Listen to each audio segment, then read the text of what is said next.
Hello, everybody, and welcome to another adventure in history. I'm your host, Shane McInnes, and it is good old fashioned time for history. Hope everybody's having a good one. Hope everybody has had a pleasant week. Welcome, Bubba. Hope you're doing all right, my friend. I hope that none of this horrible weather that just came through hit you too hard. There were some really rough storms that just moved through our area. We got some tornado watches. There was very briefly one tornado warning in our area, but I know that a lot of that was up further north of us, which is right in the realm of the Bubba world. So I hope that you and all of yours are safe, my friend. It circled around us and dissipated.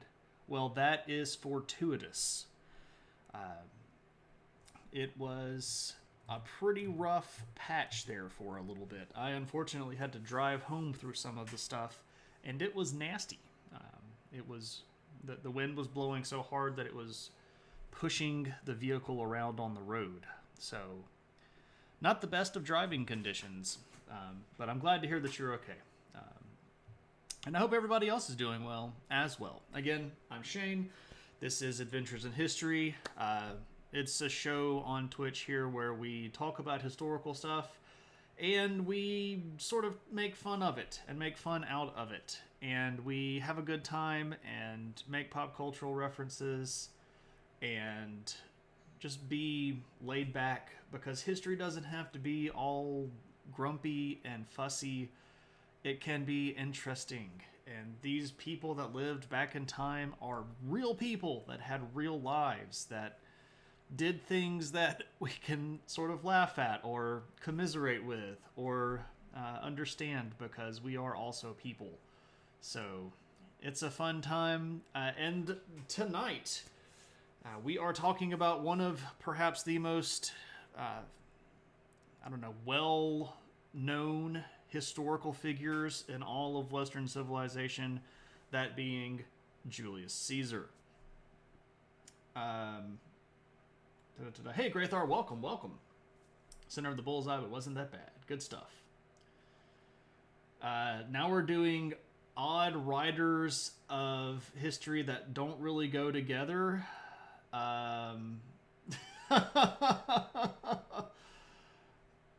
I don't know what the through line is on that.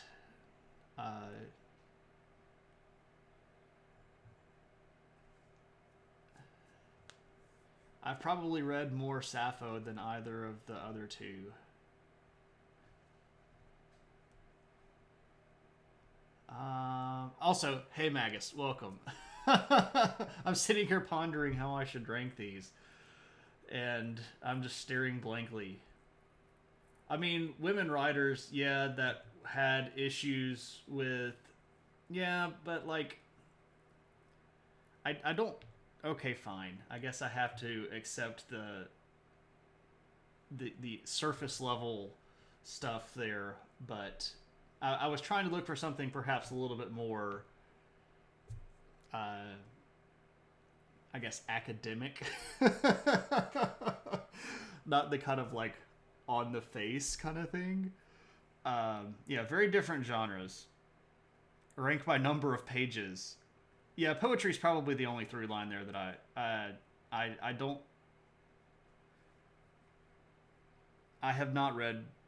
I don't know if I've read anything by Murasaki. And I know that's probably hurting your feelings. So just by unfortunate turn of events, I'll probably have to rank them Sappho, Anna Komena, and then Murasaki Shikibu. Number of pages is probably Anna Komena, Murasaki Shikibu, and Sappho. But we really don't know how much Sappho wrote, because we only have what history has preserved. And we know for a fact that we've lost a lot of her stuff. So we don't. I don't know if we could definitely rank that hard by pages. Maybe we could rank them by pages that we have now, but pages produced is different. It's better than the original Klingon. I got that reference. Hey, Joey, what's up? Welcome, welcome. Yeah, so we're talking about Julius Caesar tonight, and this was partially because he fits into the timeline of the phase that we're covering, which once again we cover history chronologically, but we're doing things in sort of chunks that are a little bit easier to digest. And the chunk of time that we're covering right now is from about 200 BC to about 1 BC. And so Julius Caesar fits within this sort of larger realm. But the reason that I really wanted to do this was I was having a conversation with another streamer, Becca of Becca and the Bear. I don't know if you all are familiar. If you're not, you should totally go check out Becca and the Bear. It's a delightful stream. And she had mentioned that there was a Netflix documentary that she and her partner had been watching through, and was talking about all of this stuff that it mentioned about Caesar and how all of this stuff was just was going to, you know, like, here's how they were portraying it, and here's how... Oh, I love the orange Julius, absolutely. I was trying to figure out how I could get that into the title, but I don't know how many people would have gotten it. So I went with something else kind of cold, but it's a freezer pun. But anyway.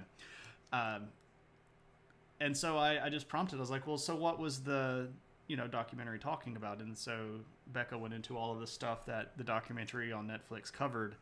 And I discovered that based on her interpretation, and fair warning, I haven't actually seen the documentary itself, but there were other people in the chat that had and were sort of backing up her report, was the Netflix show sort of played a few angles up for what I can only guess might have been dramatic purpose. Like, oh, let's show Caesar as this plucky upstart, da-da-da-da-da. And I wondered exactly what they were talking about, and then I decided, you know what, we should just have a stream on Caesar. It fits chronologically with what we're talking about. I really enjoy this sort of history stuff. I think it's something that a lot of people know about. And I think this is one of those points in history where people know things about Caesar, but they don't know how they all fit together. For example, you may have heard the very famous Veni Vidi Vici. I came, I saw, I conquered. But do you know where he went, what he saw, and whom he conquered? Yeah, right? So, and you may have heard the famous phrase "et tu, Brute," but that came from William Shakespeare and was not actually what he said at his death. So I think there's a lot of sort of cultural accretion, kind of mythos that has been attached to Julius Caesar over the course of time, and I wanted to take an opportunity to perhaps chip some of that away and actually talk about Caesar as he was, just as a guy. You know, like, what did he do? What was he like? What were his things? What's his whole motivation? And I hope that through this discussion, what we can really figure out is that Caesar was just really, really good at playing the system, because that's kind of his bag. He's a smart dude that knows the rules and then uses them to his own advantage. So, yeah, that's Caesar for us. He's an interesting guy. Every woman's man and every man's woman. Well, he did have a propensity to sleep around. And we'll talk about some of that tonight. And I might share with you one of the more funny jokes that I ever heard one of my college professors ever tell. Anyway, we'll get to all of that stuff. So, first off, Caesar, right? Who is he? What's his deal? What's the big dealio with this whole guy? Quick global context. What was going on in China, India, Arabia, Africa, and the Americas? So contemporarily, very quickly, I can tell you that in China, we had the Han Dynasty that was in the process of splitting in half. Inside India, we had a collection of various Indian kingdoms. India was not unified at that point. There was a lot of internal fighting going on. In Arabia, the region itself had not particularly unified, but especially in northern Arabia, you were beginning to see a few sort of growing cultures, especially right around over here. You had some Arabian / Aramaic speaking individuals called the Nabateans that had formed a fairly decent sized kingdom. But for the majority of Arabia, they were still, at that point, mostly living in a few cities that were over here, but the majority of them were either fully nomadic or semi-nomadic, and nothing that would have been considered a unified kingdom. In Africa, we have quite a few different groups moving around. We have the Ptolemaic Egyptians that are in charge here. There are a few independent rulers in this region right here, which is called Cyrenaica or Cyrene, but Rome controlled most of this northern part of Africa. Down here in sub-Saharan Africa, there is a big movement of people group called the Bantu that's moving out of this region and migrating around over here. And in between 200 and 400 years or so, you're going to start seeing a lot of really organized sub-Saharan African cultures. Over here in the Americas, you do have civilizations that are on the way, but mostly at the time they're still very primitive Stone Age cultures.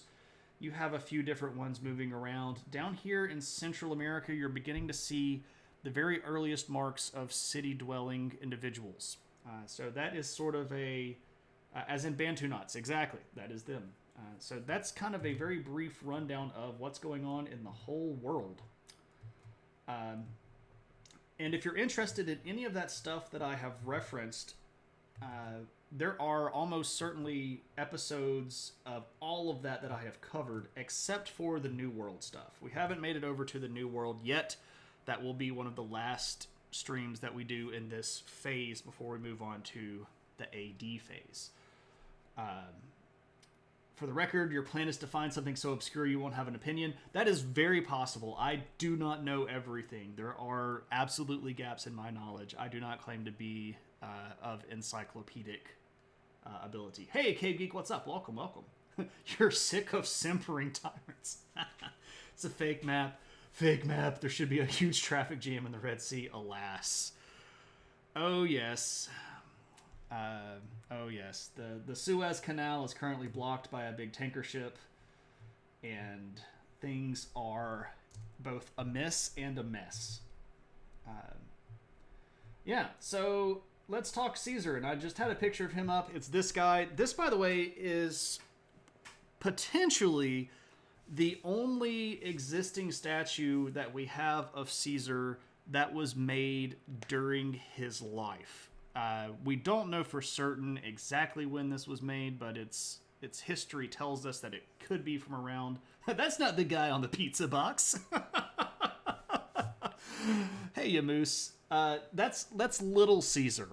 And that guy is not this guy. Well played, sir. Pizza. Anyway, so this is Caesar. There are many images of Caesar. If you Google, I'm sure you mean Kaiser. Yeah, we could talk Kaiser or Caesar or Tsar or all of the various interpretations of it. Rome didn't like pronouncing C's the way that other people did. In fact, Latin is sort of the language that brought C into existence. Everything before that made a K sound in the Western world was spelled with a K. And here comes Caesar with the soft S and just ruins everything. Kaiser doesn't give you $5 hot and ready pepperoni. The Kaiser's Legion were a bunch of jerks. I've played that game. Romans go to houses, right? Okay. So who was he as a person? What's up with his family? Well, Caesar's family is actually the Julian family. And this was a pretty old patrician family. Again, patricians... Joey Dorr. Do an impression of Caesar delivering... Oh, man.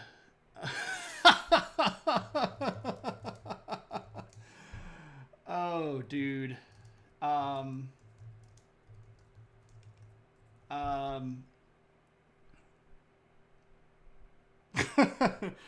Okay, so we don't know what Caesar sounded like. Let me approximate something that would be Caesarific. Okay, you gotta have... okay, I'm just going to use this because I'm going to do it like this and then hide these. But, you know, you got to have the little, like, just over the ear headband thing. So that looks like you're Caesar wearing his civic crown that he won. And he's carrying this thing, which we're going to pretend is a pizza. And he walks up to your door and he goes... And you answer the door and he goes... Habil Vestri Pizza, which is, I have your pizza. Pizza is a modern Italian word, so it doesn't have a Latin cognate, so there you go. Habil Vestri Pizza.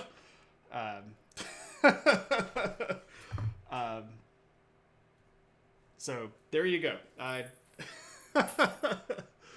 make do... What's Latin for where's my tip? I don't know if they have a word for tip. Like, I could, like, where's my bonus? Like, that's, ubi est bonus? Gratuity. Anyway, oh, moose. Oh, moose. No, we can't go there. I baked, I came, I delivered. And then the Trojans come spilling out to take over your city. Hey, Joby, what's up, man? And two ordered, Brute? Hey, Techman, what's up? Welcome, welcome. Are we talking if the Senate had Kaiser Permanente as their health plan? Oh, man. You all are great. This is why I stream. To talk about saucy historical facts and do impersonations of Caesar. Puts on serious attention face. Dude, don't ever stop joking around. That's what we're here for. I love the goofy stuff. And the side tracks and all of the fun. I'm Spartacus. I'm Spartacus. Vern. Thank you so much for that sub, man. Much appreciated. We will celebrate by sharing Spartacus.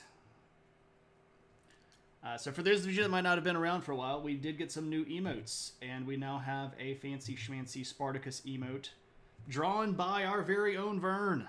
So, thanks, Vern. I'm Spartacus. For the record, if anyone wants, you can play the Royal Game of Ur online, and you're starved for it. I did not know that. I'm just here for the free Krispy Kreme. Oh, goodness gracious. Thank you. All right, so Caesar was from this big old family. His family was technically from a group of people called the Albans, which is ALBAN. And their ancestry goes way, way, way back to the 800s and 700s BC. They were some of these rich, upper-class patrician people. The Albans are a family of people... Well, I'm sorry. The Julians... Albans is kind of like a culture. not owlbears. But Albany is named after the Albans, yes. The Julian family claimed that they were descended from the great Trojan warrior Aeneas, which is actually why I was laughing so hard at Joby making the joke about Trojans, because Caesar claimed to be a descendant from Aeneas, who was this great hero of the Trojan War, who, of course, gets involved with the foundation of Rome and all of this stuff. And his given name, Caesar, actually is a little bit kind of unknown. There are a few different potential origins for the name Caesar. One of them, and sort of one that is a kind of popular, is that he was born by cesarean section. And some people think that cesarean section is named after Julius Caesar because he was born by a C-section. In fact, the story or the hypothesis is actually that he was born by C-section and then named Caesar. So a lot of people put the cart before the horse there. C-sections are not named after Julius Caesar. He might have been named after one of those. There are a couple of other words that sound similar to Caesar in Latin. One of them means bright eyes. And it could have been that he had just really striking eyes as a child, and that's why they decided to name him Caesar. Another one is thick-haired. So it might have been that as a baby he came out with just a really big, thick head of hair. And so he got named after that. And another one is got stuff to do with elephants, and I feel like for the channel here, who tends to love elephant stories, I have to include elephant. And the idea is that Julius Caesar, the father, ended up killing an elephant in one of the Punic Wars. And so that's how he got the name and then passed the nickname to his son. And there's a little bit of evidence that might actually point to this being the real thing, because it's a suggested piece of evidence. If you look at some of the coins that Caesar produced when he was in charge, some of them had elephants on it, and he had never fought directly in Africa. He had actually bugged out there during a particular rough patch of life, but he had never really done anything of note in Africa where there would have been elephants. So the dad killed an elephant during the Punic War thing might have been the actual angle, but we really don't know. So there are lots of potential, origin stories of the name Julius Caesar. We know where Julius comes from. It comes from the Julian family, but the Caesar part is a little bit obscured through history. Julius Viviparus. Okay, so who was this guy related to? Who was his family? Well, his dad, Julius Caesar Sr., was a pretty influential guy. He had fought in some of the big wars, like the Punic Wars, and at one time, he had been a governor of the province of Asia. And there were only, at that time, maybe 10 or 15 governors that existed within Rome. So this guy was a pretty high connected sort of dude. His mother, whose name was Julia, was a really well-connected family herself. She came from a very long line of very, very rich people. So when Julius Caesar was born, he was born into a very both influential and powerful family. Maybe he was named after the salad. Perhaps. Maybe the salad came first and he was named after the salad instead of the other way around. The Caesar that the Caesar salad is named after is a chef from the modern day, not Julius Caesar. So he had other connections as well. His aunt. Joey, she came from another family that wasn't the Julian family. They weren't intermarried like the the Ptolemies were.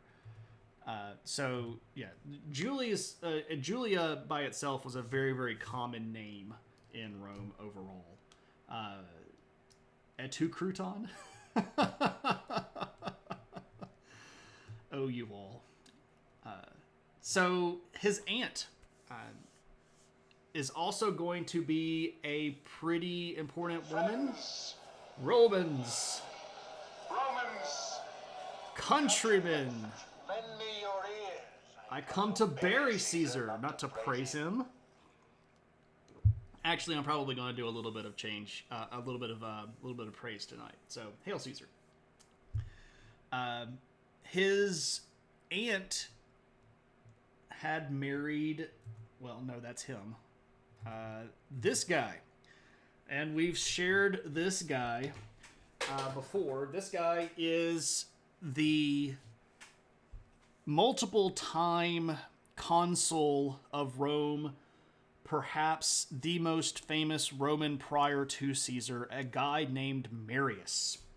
Looks like someone got a little bit too close to the belt sander. Yeah, you all know that ancient statues have nose issues. They poke out. It's one of the first things that breaks off. But that was Marius. Marius was one of the most powerful Romans that had ever lived at that time. He had been consul way more than anybody else. He had at one time been a dictator of Rome. He had fought and won so many battles it was almost innumerable. And that made Caesar his nephew. So not only does he come from a rich family, he comes from a powerful family, and he's got well-connected folk in his life. Even more so, his first wife is the daughter of this guy. This guy's name was Cinna. We've talked about him a little bit. After Marius died, Cinna sort of took over as the leader of a particular kind of faction of Roman politics called the Populares. These are the people that were riding the big wave of popular support. They were opposed to a group called the Optimates, who were kind of the people that were supporting the old senatorial way of things. So Cinna, who was at the time the dude. Now, Marius had already died by the time that a lot of this stuff is happening, but Cinna was still around for a little bit of it, and marrying Cinna's daughter made Julius Caesar yet more connected. So this guy is in the loop. He has all of the right connections. He's got politics. He's got military. He's got money. He's in the center, the bullseye. Was Rome built in a day? Negative. We shared him. We talked about Cinna in the past. Caesar was named for a salad. Rome wasn't built in a day. What is? Oh yeah, that's a pretty common one. I've heard that one before. Did the Roman Empire fall because they had a hard time managing an empire without arms and legs? It is pretty hard to fight off the barbarians when you're just a floating head. Usually you have to attach your floating head to something like a robotic body, which is what typically happens in Futurama, like when floating head of Nixon tries to take over the world. But they didn't have robotic technology back then, so, they had to make do. So, here's the thing. Caesar's born into this really big family. He's got all these connections, but things don't always go perfectly for him. When he was only 16, his father died. And in the Roman world, if you were sort of the oldest male in the family, that meant you were the head of the household. So Caesar actually had to take over the head of his household at 16. And, what 16-year-old knows how to run a household? Luckily, he had a lot of family support, and his mom was very, very intelligent and ran the household very well.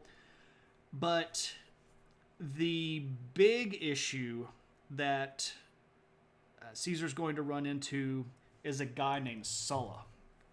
Now, if you have hung around in past streams, you have heard about Sulla. But Sulla was sort of the ultimate opponent of Marius.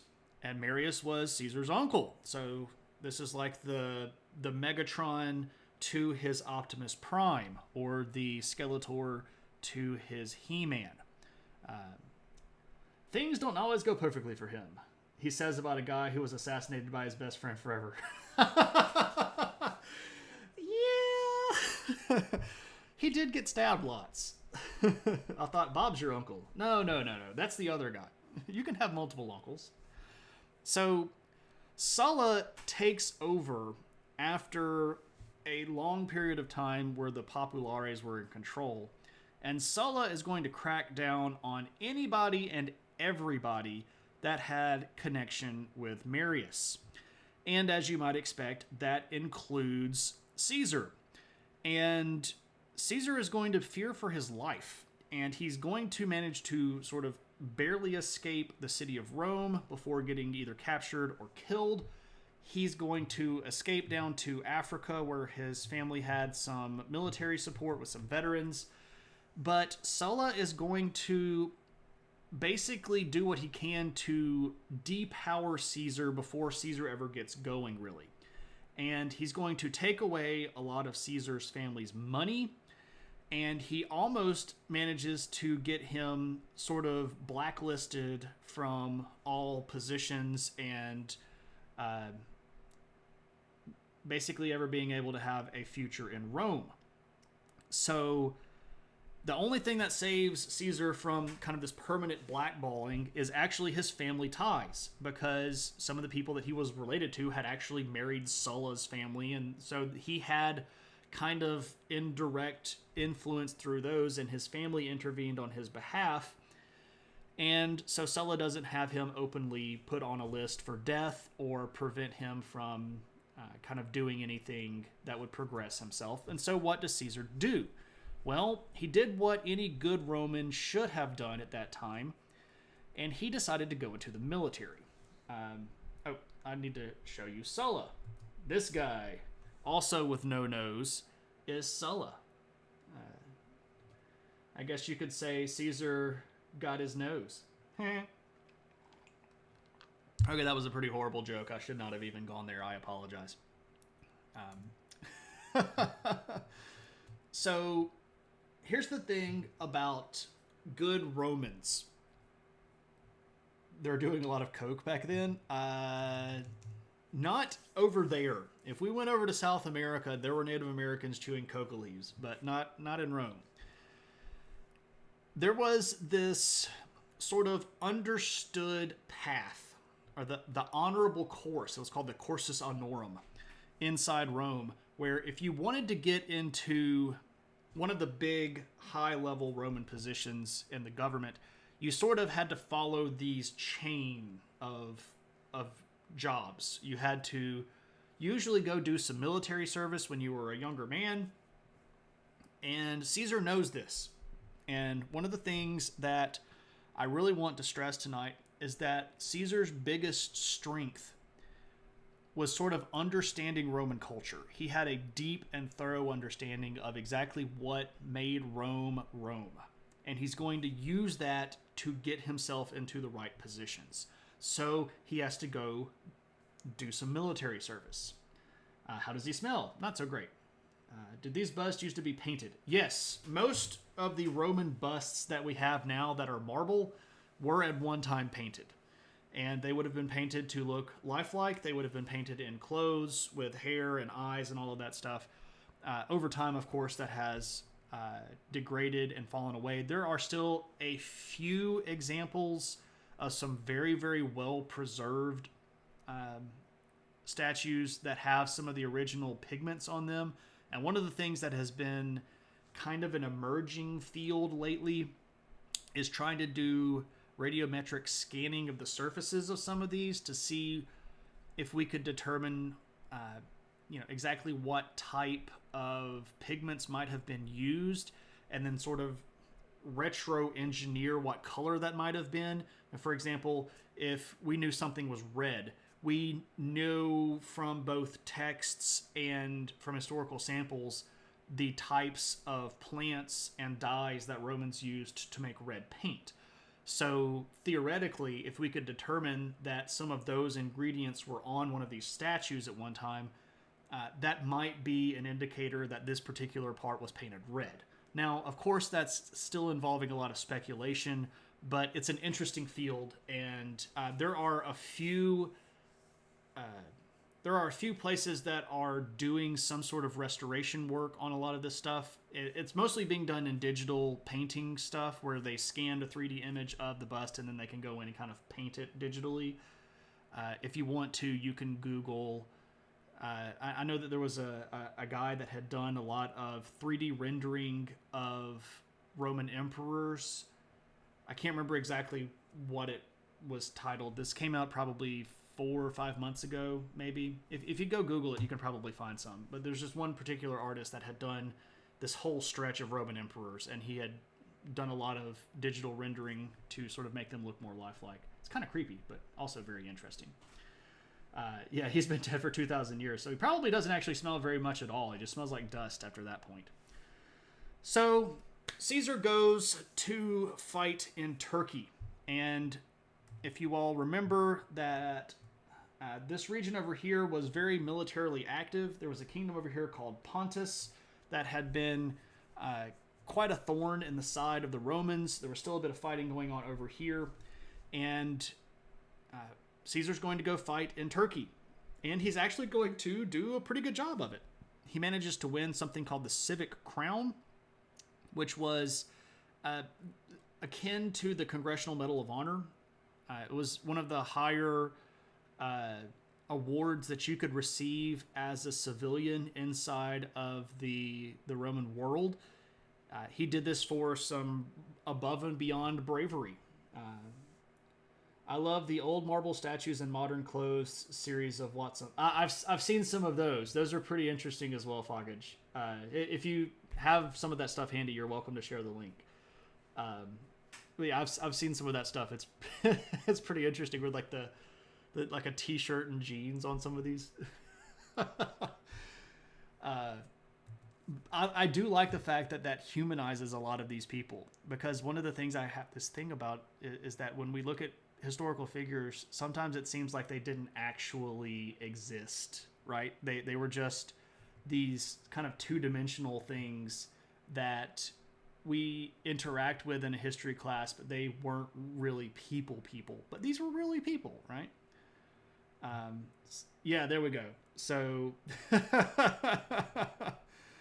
there's David wearing a chino shirt. Okay, yeah, those are great. Thanks, Foggage. I appreciate those.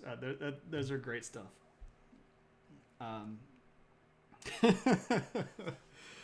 So he does some stuff in the military. Things are going okay. Sulla dies about 78 BC. And by the way, Caesar was born in 100 BC. Somewhere either July the 12th or July the 13th of 100 BC. So this is 78 BC. He would have been 22 years old. He returns to Rome after Sulla dies. And as just a regular citizen, he doesn't necessarily have anything to make a living off of. He had been receiving a stipend as a soldier while he was over doing the military, so he was getting some money from that. But remember that Sulla had basically ripped most of his family's fortune away, so he decides, I'm going to go be a lawyer, which even back then could get you quite a bit of money. And he's going to be really good at it, because again, and I'm going to say this multiple times, Caesar really understood Roman life and culture. So the way that Roman law worked is a little bit different than the way that our judicial system works. Very, very basically, you would have an official who would set what's called the formula, and it would say, if you can prove that this person did this thing, they are guilty.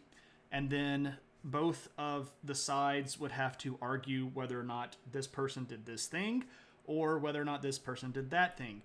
But the way that the Romans operated was sort of without a written law. A lot of their law was sort of customary and based on previous judicial decisions.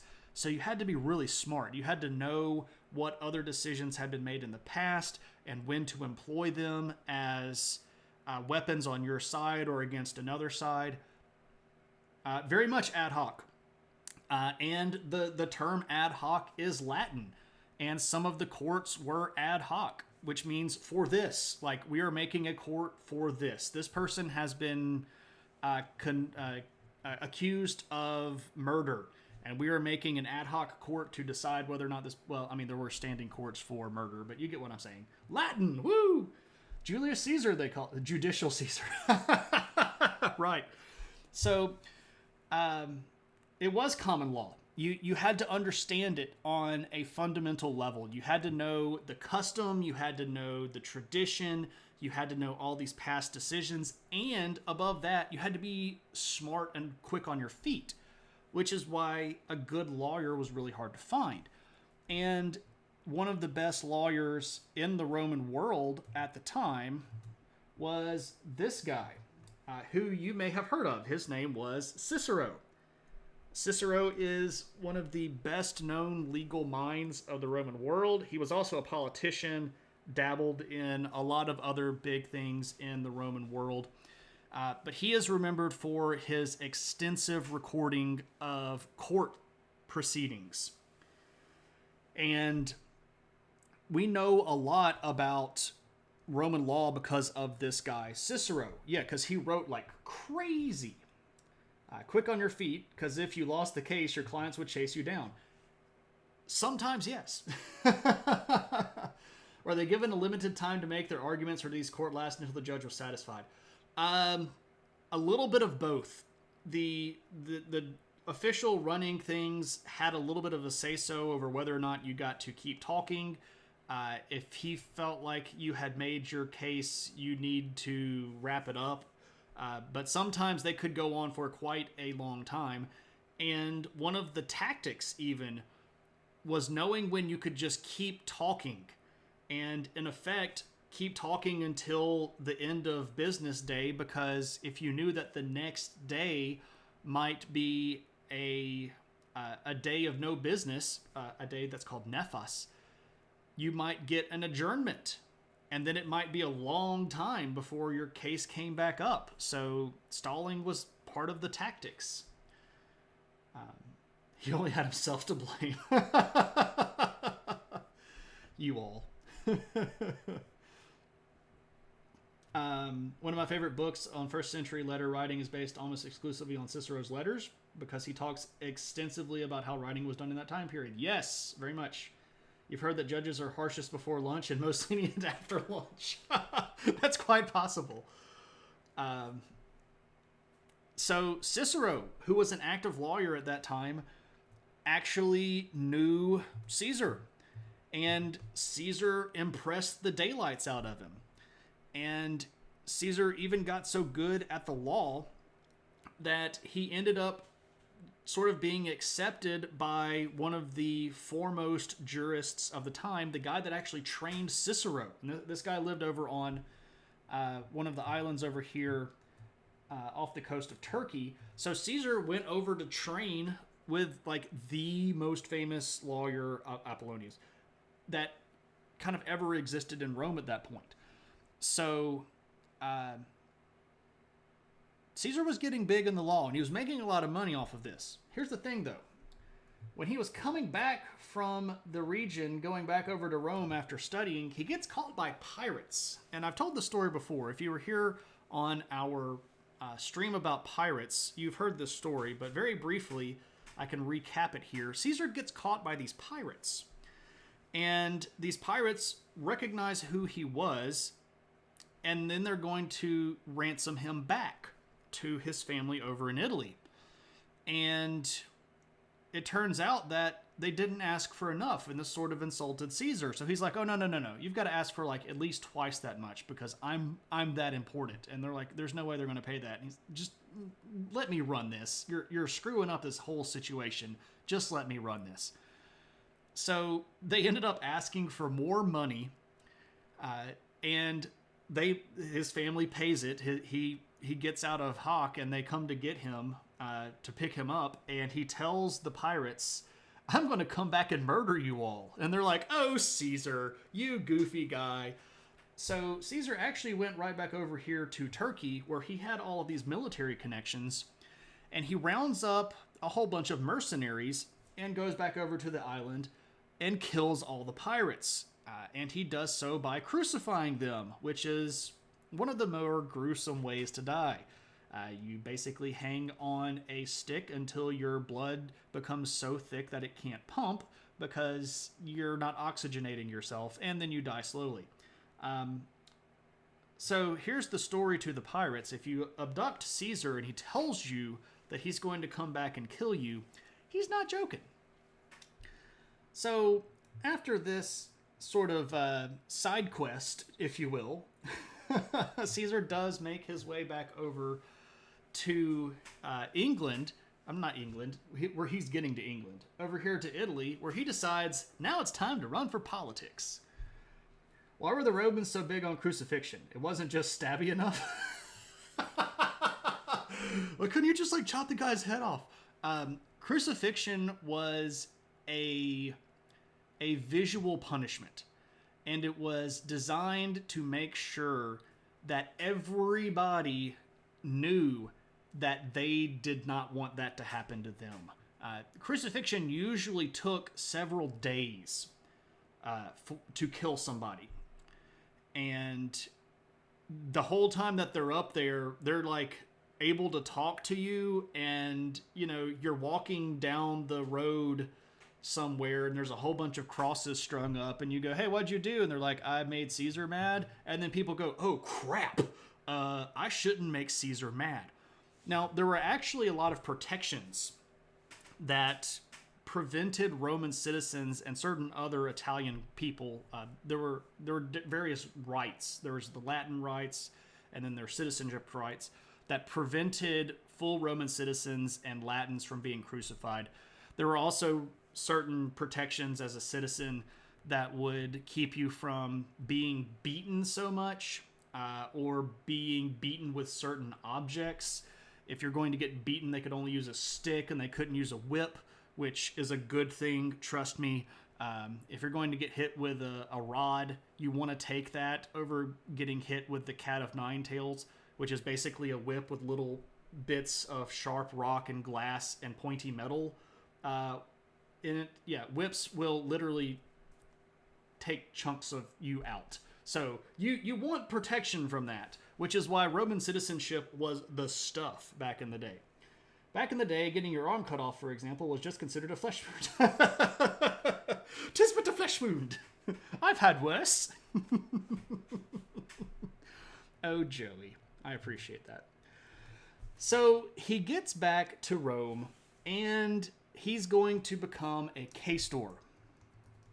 And you go, what's a quaestor? Well, very basically, a quaestor was the first official Roman political position on this cursus honorum, the honorable course. If you wanted to run for the highest political office, you needed to run for quaestor first. So this is kind of like if you want to run for president, you need to run for mayor of a city. And when you run for mayor of a city, then you run for governor of a state. And then maybe you run for Congress. And then maybe you are a member of a presidential cabinet. And then you get to run for president or something like that. It doesn't really work that way all the time. But quaestor was like the first thing. And it was really basically just an auditor. And they audited how money was spent and how people were sort of ranked in the overall scheme of Roman hierarchy, and you wanted these positions in your pocket. They were handy to have, especially if you're trying to skim money. You wanted to have a quaestor in your pocket. And so he becomes quaestor, and he goes over to Spain. And each of the provinces had their own officials, so he spends some time over in Spain. And there's actually this really interesting moment, because around this time he had reached 33. He gets elected quaestor in 69 BC, and he was supposed to be on term there for several years. And the story goes that he was walking through one of the cities in Spain, and he saw a statue of Alexander the Great. And he looked up at the statue, and then he realized, crap, by my age, Alexander had already conquered half the known world. And what have I done? I killed some pirates. And this sort of like, hit him in the feels. So he decides, I want to be the big guy. So he actually leaves his position as Quaestor early. And he got official Roman blessing to basically be dismissed from this position because he wants to go back to Rome and he wants to be up. Alexander also basically died of boredom. Alexander probably died from incessant partying and sadness. Boredom, probably not. That he had enough to entertain him. Anyway, that's a whole other story. AiH. So Caesar runs for this position called AiH, which he wins in 66 BC. What is an AiH? This is basically a public works official. Your job is to go around and make sure that all of the public buildings are up to code and go inspect all of the roads and make sure that big events like games are organized in the right way. Kind of like a Leslie Knope of the ancient Roman world. The parks and recreation were included in the job of an AiH. He may have been more of a Ron Swanson, but he was a really big go-getter. So I'm going to have to go back with Leslie Knope. He was not a Ron Swanson because he definitely spent a ton of money. Community organizer, kind of, sort of, but it also has a lot of upkeep stuff. The Romans, as a government, owned a lot of buildings that needed to have upkeep done. If there were new works of art that were commissioned by the government, this was being handled by an AiH. Lots of stuff like that. So I missed this. What is it? A man's death. So much better than the B-dial. Yeah, pretty much. The A-dial is where you want to be. And the C-dial is just right out. Nobody wants to be the C-dial. Was he a true believer, or was this cynical maneuvering position? Well, let me tell you what he does as A-dial, and then I'll let you figure it out for yourself. So one of the things that he really wanted to do was start making a name for himself. And because he understood how Romans thought, which is something I'm going to say again a lot, he figures out how to do this. And the way that he's going to do this is by fixing up the stuff that everybody looks at. Right? So there was this big roadway into Rome called the Appian Way. To call back to our discussion about Spartacus, this was the roadway down which Spartacus and all of his friends were crucified when their slave revolt ended. It's the main way into Rome. And it's the road that everybody walks down, basically. And there were buildings and monuments and stuff all down the Appian Way. And it had fallen into a little bit of disrepair. And Caesar goes, this is what I want to fix up. So he starts borrowing money. And he starts borrowing money against his personal credit, not from the city of Rome or from the government of Rome. He uses their funds when he can, but he starts borrowing personal money to fix up the Appian Way. And every time he repairs something or restores something, he has a little bit of a ceremony. It's like, yes, I am AiH Caesar, and I have repaired this. And people are like, oh, look, that's nice. And this starts getting him some name recognition. And then he does something kind of cheeky. When Sulla had taken over Rome, Sulla had commanded that all of Marius's statues and trophies be taken down because he didn't want anybody to remember Marius, because Sulla considered Marius a traitor. Well, Caesar, being Marius's nephew, decides, we're going to put all of that back up because I want people to remember Marius. And by default, I also want people to remember that I'm Marius's nephew. This is a kind of a questionable move because the party of Sulla, the Optimates, were still pretty much in charge of Rome, but Caesar had sort of made a name for himself and he got away with it. So he gets all of Marius's, his family members' stuff put back up. And everybody's like, you know what? Marius was kind of a cool guy. He did a lot of cool stuff. And he was a really popular dude. And Caesar's like, go on. Like hamming it up. I also feel like his interpersonal skills were closer to Swanson, though. Oh, no, dude. He played the game. He was a schmoozer. He was not the don't talk to me kind of guy. So here's the problem. And this is something that Caesar understood. If you were in a public office in Rome, you were holding public office, you could not be brought under trial. And Caesar had been borrowing a lot of money and had defaulted on some of the loans. And he knew that once his term as aedile was up, he was going to be in a bit of a pickle.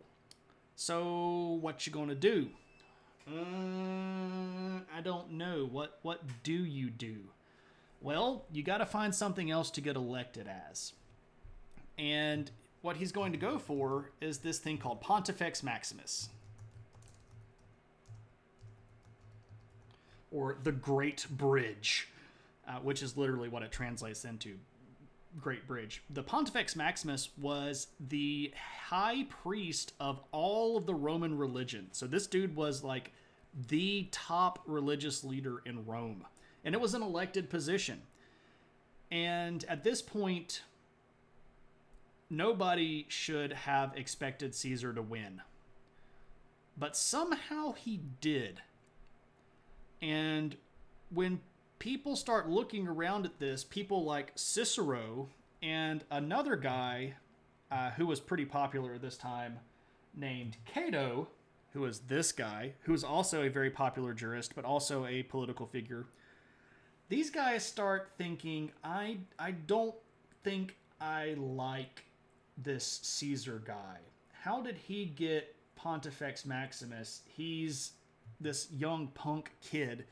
He was not old enough or venerable enough to be this position. And they accuse him of bribery, which was a really rough thing to be accused of. And Caesar decides, well, here's the thing. I'm Pontifex Maximus, and you can't really do anything about it. And they go, okay. You just wait. We'll figure something out. And so these people start turning up the heat. And he's like, oh, crap, I got to get out of here. I got to get back into yet another position. And it would be really helpful if I could get away from Rome for a little bit.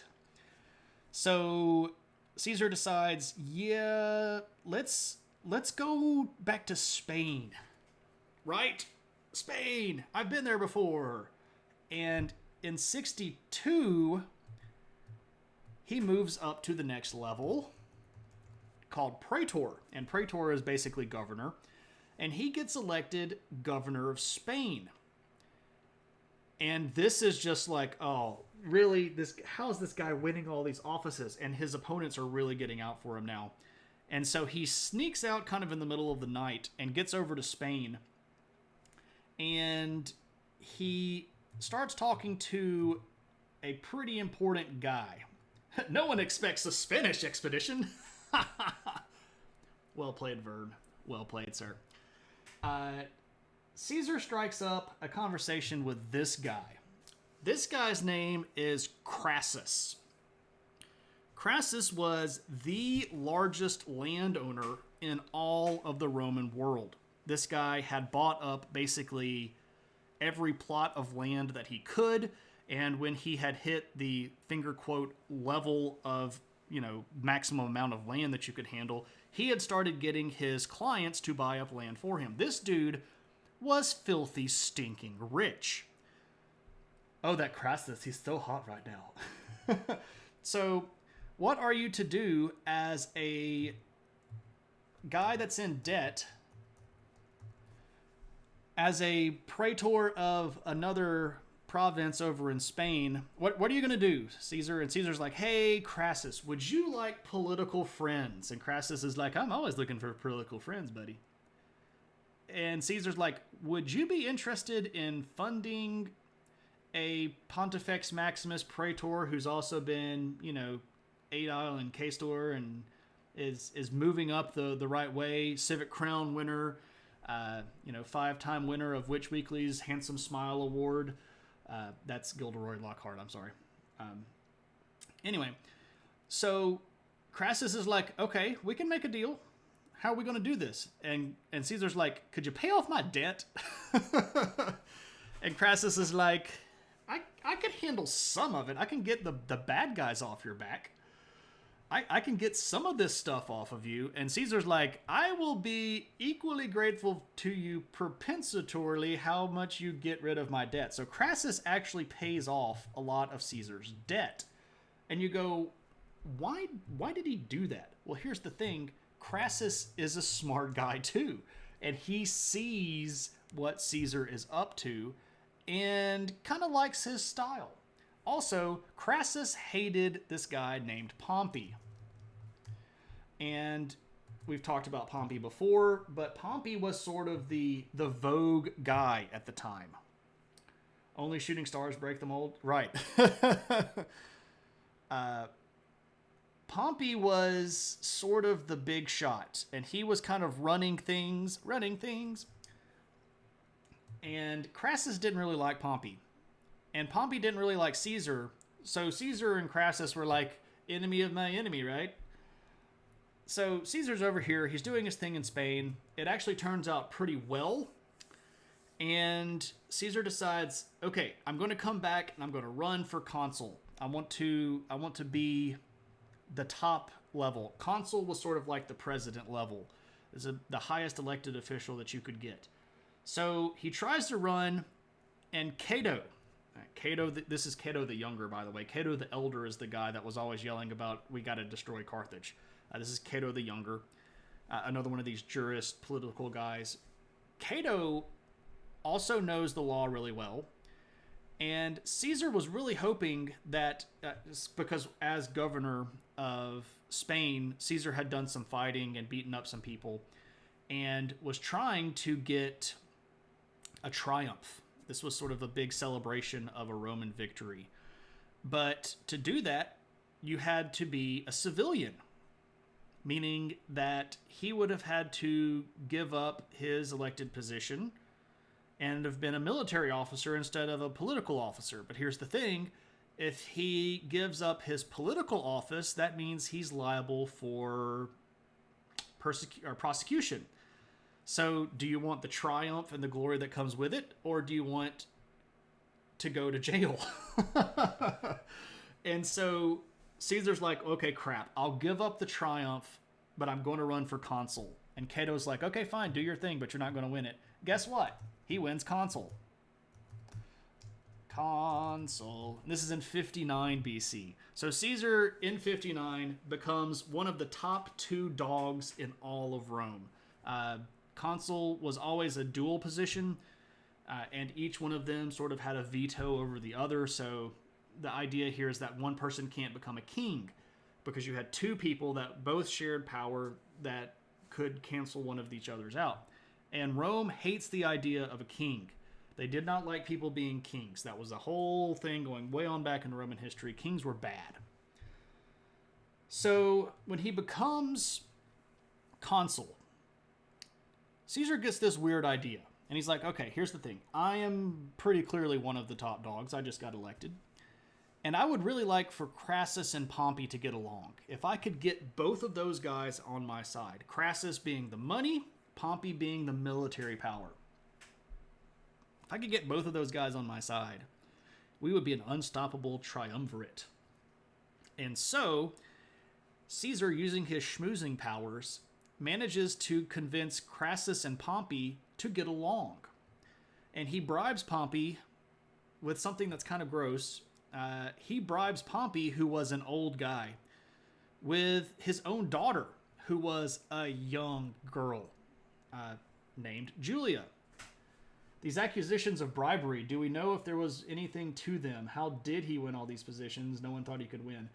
So there's always something that could potentially be the other explainer. So like when he was running for Pontifex Maximus, for example, there were two other very venerable Romans running for this position, and how do I say this right way? So the theory is that it could have been just that these two guys split the vote, and Caesar got 34% of the vote, right? So he wasn't the most popular one. It's just that he got more than the other two popular people. So, like, if he had run against one of the other and it would have just been a two-way race, he would have been creamed. But because he was running against two people, they split the vote and he got the win. So it's always weird stuff like that where he had plausible deniability, but it could have also been that he was bribing people. Julius. Yeah. Yeah. that was her name. It's just the way that it went. So Julia marries Pompey, and Pompey's like, I've got a beautiful young bride, and Caesar's going to be my friend, and I can deal with Crassus if Caesar's going to keep him off my back. And this is what we call the first triumvirate. These three guys are going to run Rome. They decide how to fix a lot of this stuff. They start passing a lot of laws because Crassus has the money to bribe people, Pompey has the support of all the military, and Caesar's got the support of a lot of the politics. So any bill that they suggest, they're going to get it pushed through one way or the other. The other consul at the time was a guy named Bilbus. I'm sorry. Bibulus.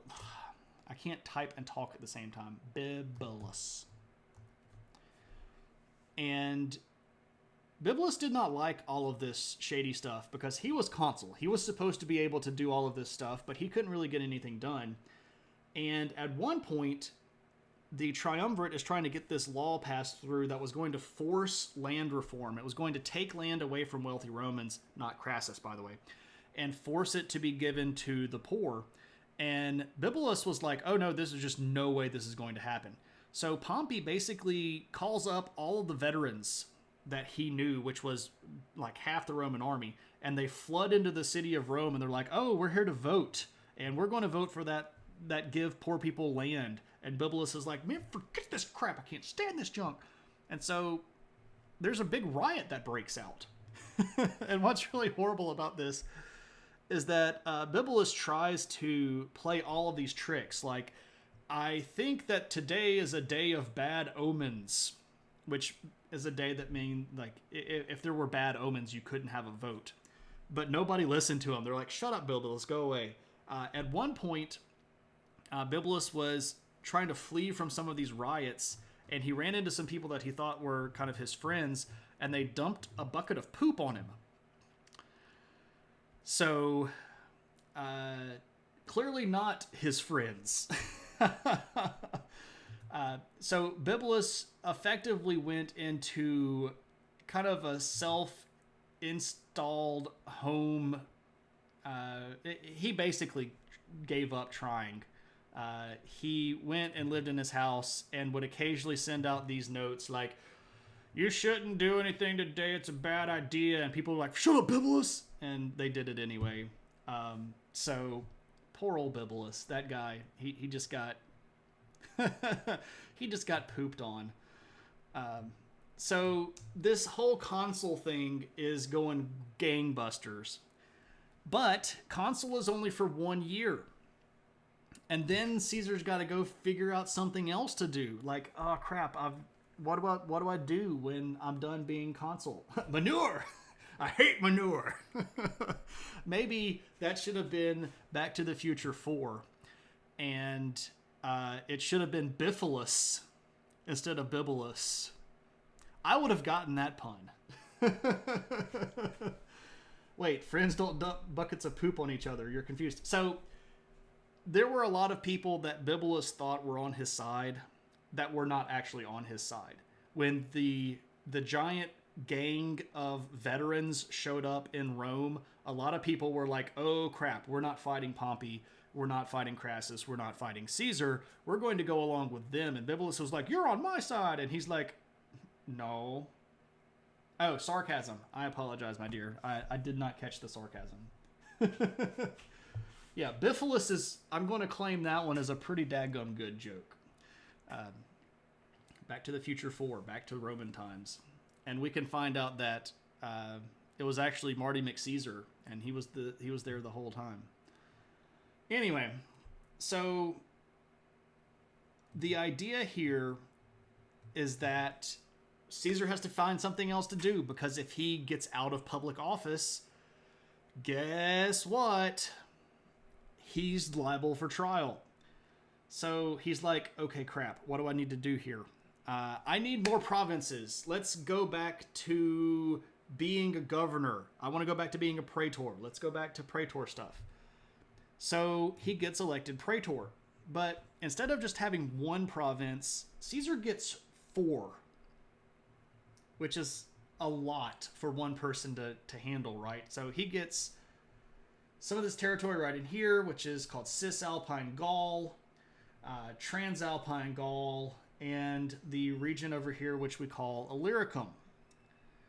And he basically gets elected for this and takes office one day after his consulship ends, and there were basically people lining up to bring prosecution after him, but he puts down consul and takes up praetor like that, and they can't get the lawsuits off.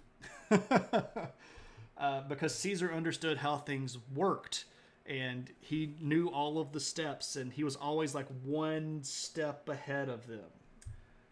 You should know that 90% of what comes out of your mouth is sarcasm. That's pretty much me too, though.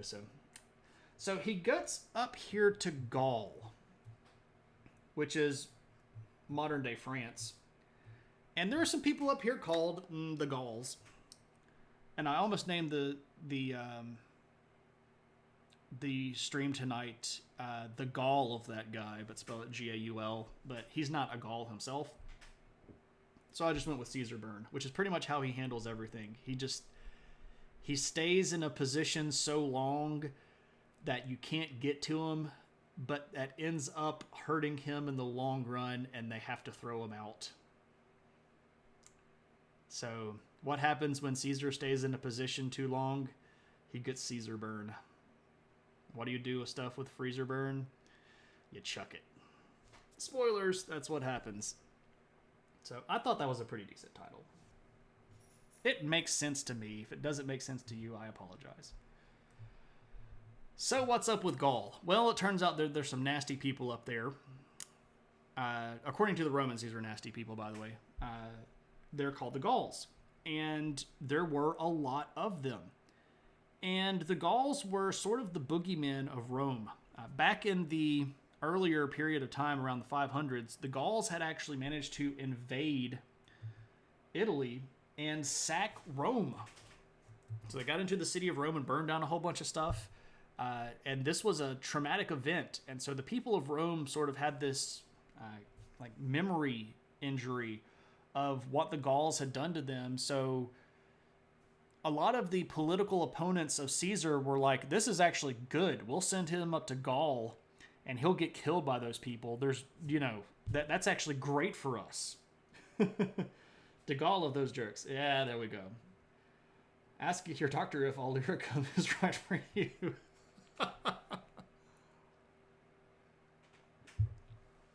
So they weren't necessarily upset with giving him Gaul because it was a super dangerous place, and they figured if somebody's going to go up there and get murdered by the Gauls, it may as well be Caesar. And the crazy thing about it is that Caesar understood this, and he knew that they were sort of capitulating to give him this region. And he decided to make something of it. Like, okay, you've given me a lemon, I shall make lemonade. You're actually working on General de Gaulle Boulevard in New Orleans. Well, there we are. Charles de Gaulle, by the way, is a French leader. The airport in Paris is also named after him. So he starts going up to the Gallic region, and he decides, you know what, I'm gonna do something about these Gauls. It is time. They need to be taught a lesson. So he already had 4 legions under his command, being the governor of all these different provinces. But he puts together 2 more legions, so now he's got 6 legions. This is 36,000 troops, roughly. A legion has somewhere between 5,000 and 6,000 troops. Sometimes a little bit more, depending on if they had a lot of auxiliaries with them. But 36,000 troops is a healthy number to assume that Caesar had with him. And he decides that he's going to conquer the Gauls. This is crazy, because this is something that no Roman could have potentially done. And what does Caesar do? Well, he starts what is honestly one of the most intelligent propaganda campaigns that the world might have ever seen. He starts writing these letters to the Roman people, and he's telling them about all of the things that he's doing for Rome. I have gone up to Gaul, and I have beaten this thing.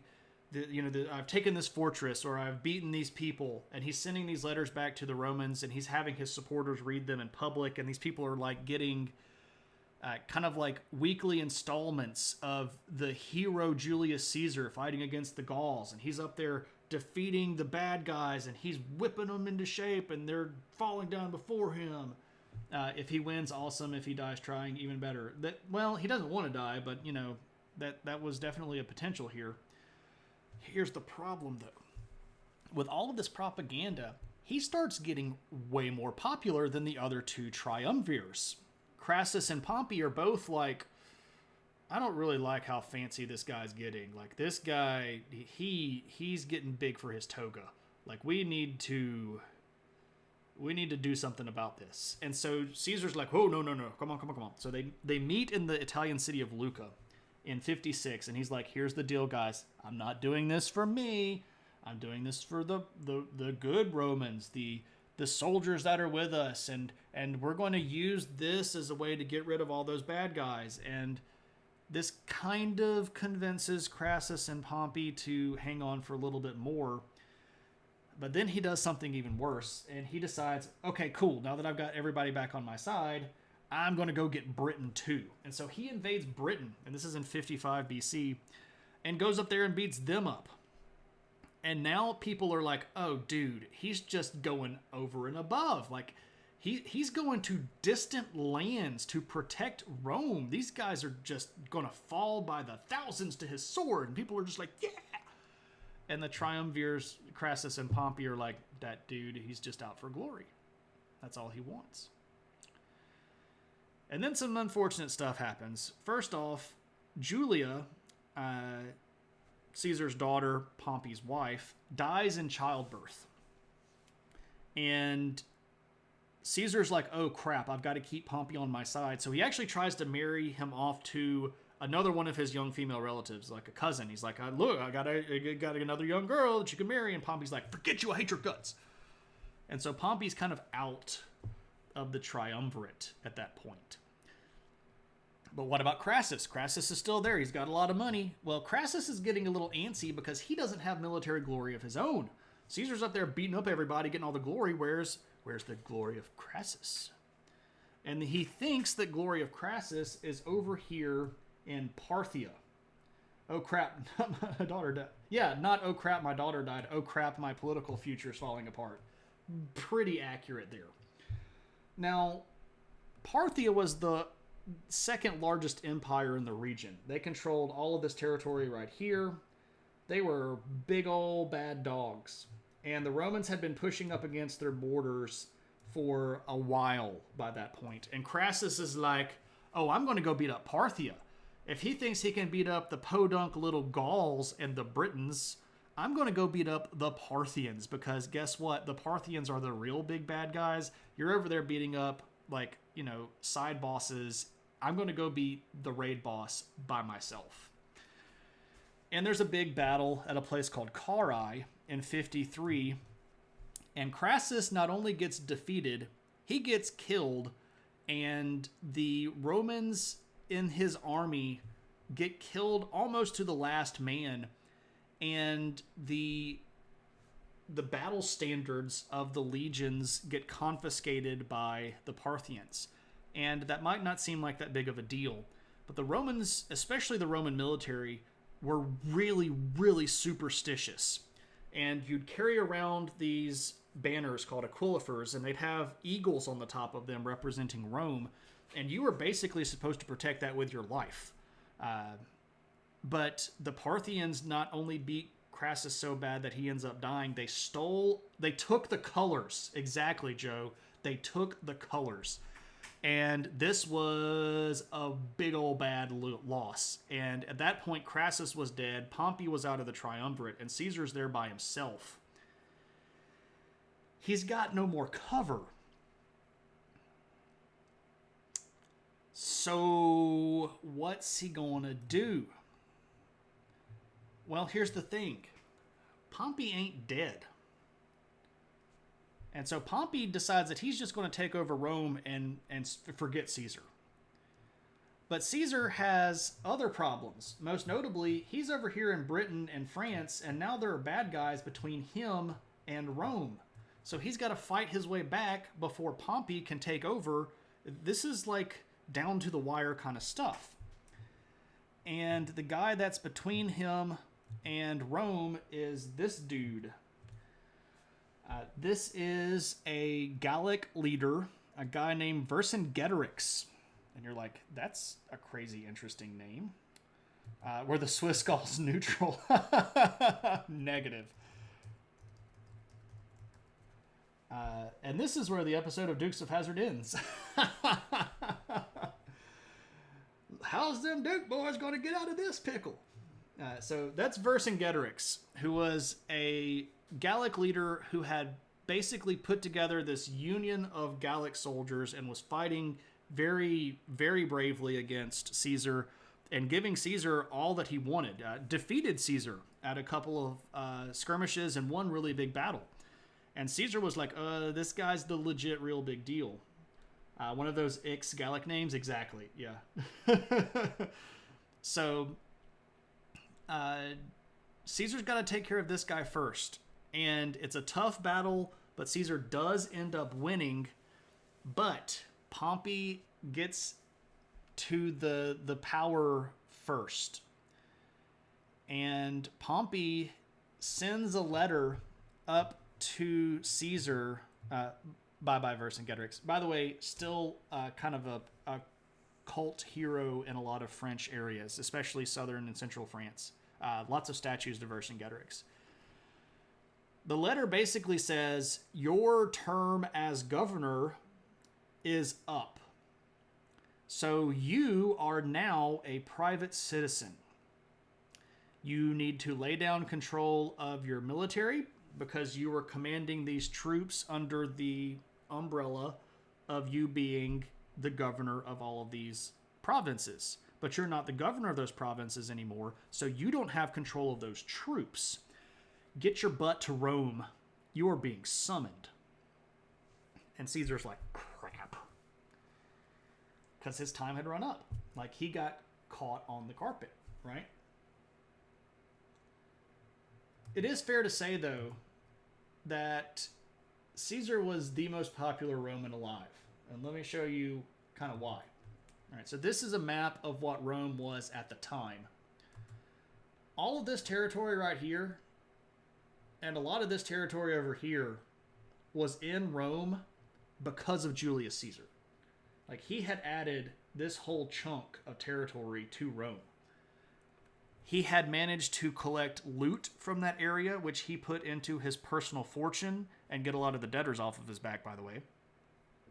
He had also sent vast amounts of money back to Rome to be used as basically funds for celebrations. Let's have some games. I want to fund a festival.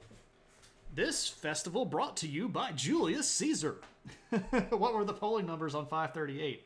Well, Notorious Silvanus would have been wrong in those, just like he was in the last two, because Romans don't answer surveys the right way.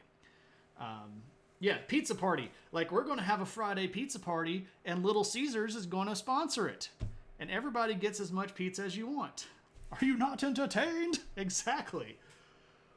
So he had the love of the people. And he knew, because he knew about Marius, his uncle, he knew that if he wanted to, he could push Pompey back. However, it was going to take doing something that was wrong. And here's the important thing here. This is the crossing of the Rubicon. If you've ever heard of the crossing of the Rubicon, the die is cast. The Rubicon was a river, and it marked the boundary between the territory that Caesar was once governor of and the Italian province. And he had no military command inside of Italy whatsoever. He didn't even have historic military command inside of Italy. But if he went to Rome as just a citizen, he knew what Pompey was going to do. He knew that Pompey was going to kill him. And so Caesar sends all but one of his legions back and starts marching into Italy. And when he brought his legion across the Rubicon into Italy, he broke all sorts of Roman laws. And he was banking on the fact that he was popular and that the soldiers loved him and that the people loved him and that they loved him more than they loved Pompey. Because if that was the case, he could get rid of Pompey and then make up some legal mumbo-jumbo that everybody would go along with, like, oh, Pompey was acting like a dictator and I really saved Rome by getting rid of him. So this is the mind games of Caesar. He's going to break the law, but he has the people on his side. So this is some real like kind of Robin Hood stuff going on. And this is going to immediately trigger a civil war. Because when he brings his legion into Italy, Pompey is going to call up the legions himself. Here's the thing, though. When Pompey tries to call up the legions, he doesn't really get a lot of support. Turns out that a lot of people don't want to fight Caesar. And so Pompey's like, oh crap. Because he realized that Caesar has called a bluff and Pompey can't pay it. So what's Pompey going to do? Well, Pompey scampers his little happy self down to Egypt. Because Pompey had actually helped down here in Egypt already, keeping the Ptolemaic dynasty on the throne, and he had some friends down there. So Caesar walks into Rome kind of uncontested. And people are like, hey, it's that guy. We love this guy. It's Caesar. Look at this dude. And he goes, friends, Romans, countrymen, I need unlimited power. And this is pretty much what he says. He's like, look, there's a brewing civil war. And if we don't solve this, and if you don't let me solve this, we're going to get right back to the bad times again. And the people are like, oh no, we don't want the bad times. We trust you, Caesar. And so this is when Caesar's going to make an interesting decision. And he's going to leave his buddy in charge of Rome. And his buddy is this guy. This guy is Marcus Antonius, who we all know as Mark Antony. Now, Antony had been with Caesar for a little while. He had been a very helpful political ally of Caesar. Antony, and this is really, I vote to give Chancellor Palpatine emergency war powers. That is strikingly accurate. Strikingly accurate. So Antony, one of the things about him, he was born into a patrician family. So the higher class level of Rome. And at one point, Caesar really needed some political allies that were tribunes. A tribune was a very powerful leader of the plebeians. So Mark Antony could not be a tribune of the plebeians because he was a patrician. So Antony actually arranged for a plebeian to adopt him so that he would be then considered a plebeian so that he could run for tribune and help Caesar out. So this dude's giving up his class status to back Caesar's play. So this guy is like, he's a true guy. And he's going to be the reason I mention all of this, not pediatrician, patrician, it's the higher level of Roman civic culture. The reason I mention that this is an interesting situation is that when Caesar kind of leaves Mark Antony in control of Rome, at that point, Antony kind of has this moment in his head where he goes, I'm officially the second most powerful man in the empire. Or not the empire. I'm officially the second most powerful man in Rome. Because if Caesar picks me to run Rome for him, the hierarchy goes Caesar, me. Right? I mean, this seems to be the case, right? But wouldn't the people know it's a power move? Like, hey, this man is a phony. They did know that, but they didn't care because he was on Caesar's side. And so he was giving this up for the thing that they loved, this idea of Julius Caesar. But Antony thinks that he's second in command. And this is an important move here because that's going to have some pretty serious repercussions in our stream next week. When Antony has some problems. So Caesar goes down to Egypt chasing Pompey. He gets power. He goes down here to fight Pompey. And the Egyptians hear, hey, Caesar's coming to get Pompey. And there's actually a lot of fighting going on in Ptolemaic Egypt. And if you were with us on our last Adventure in History stream, you will know that the Ptolemies had a lot of internal issues. Most notably, they were all inbred. And they had been inbred for about 5 generations. And they couldn't really figure out who was supposed to be on the throne. And because they also tended to have lots of different children, and those children married various other members of their sibling group, you couldn't really ever tell who was supposed to be king and who was supposed to be queen. So when Pompey rolls up in Italy, I'm sorry, not in Italy. You're telling me to do famous people in Italy. I can do that. Give me just a second to finish this idea and we'll come back to that. When Pompey rolls into Egypt, he finds Egypt in the middle of one of these dynastic struggles. And it so turns out that this young lady, who, by the way, is Cleopatra VII, doesn't really like the idea that Pompey wanted her brother/husband/brother/cousin to be in charge. So they chomp off Pompey's head. And they present it to Caesar as a gift. Like, hey, thanks for visiting Egypt. We have lovely swag bags for you. Oh, look, it's the head of your arch enemy. And Caesar's like, why'd you kill him? So Hunk has redeemed Choose Your Own Adventure, famous people from Florence, Italy. That's not going to be a hard thing to do. We will put that on the list for our viewer request streams. And I don't know exactly when that would make it happen. I think there are 2 in line ahead of that, but we will schedule it. Do it for the brother cousin. And indeed, right? Like, how did we kill why did we kill him? Anyway, so Pompey is dead and Caesar shows up in Egypt. Oh yeah, absolutely. We can figure that out. I'll let you know when it's going to be way, way ahead of time. I'll have to look at a schedule when I get off stream and we'll do some correlation and I'll post it in the coming stream stuff. So anyway, Caesar meets this young woman, Cleopatra, and he becomes rather smitten with her. Now, he's not going to marry her. He's on his 4th wife, I believe, at this point.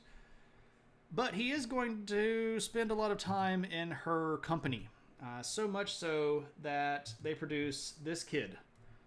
And I know that this is a bit of a Egyptian-looking image here, but this kid is named Caesarion. This being Cleopatra.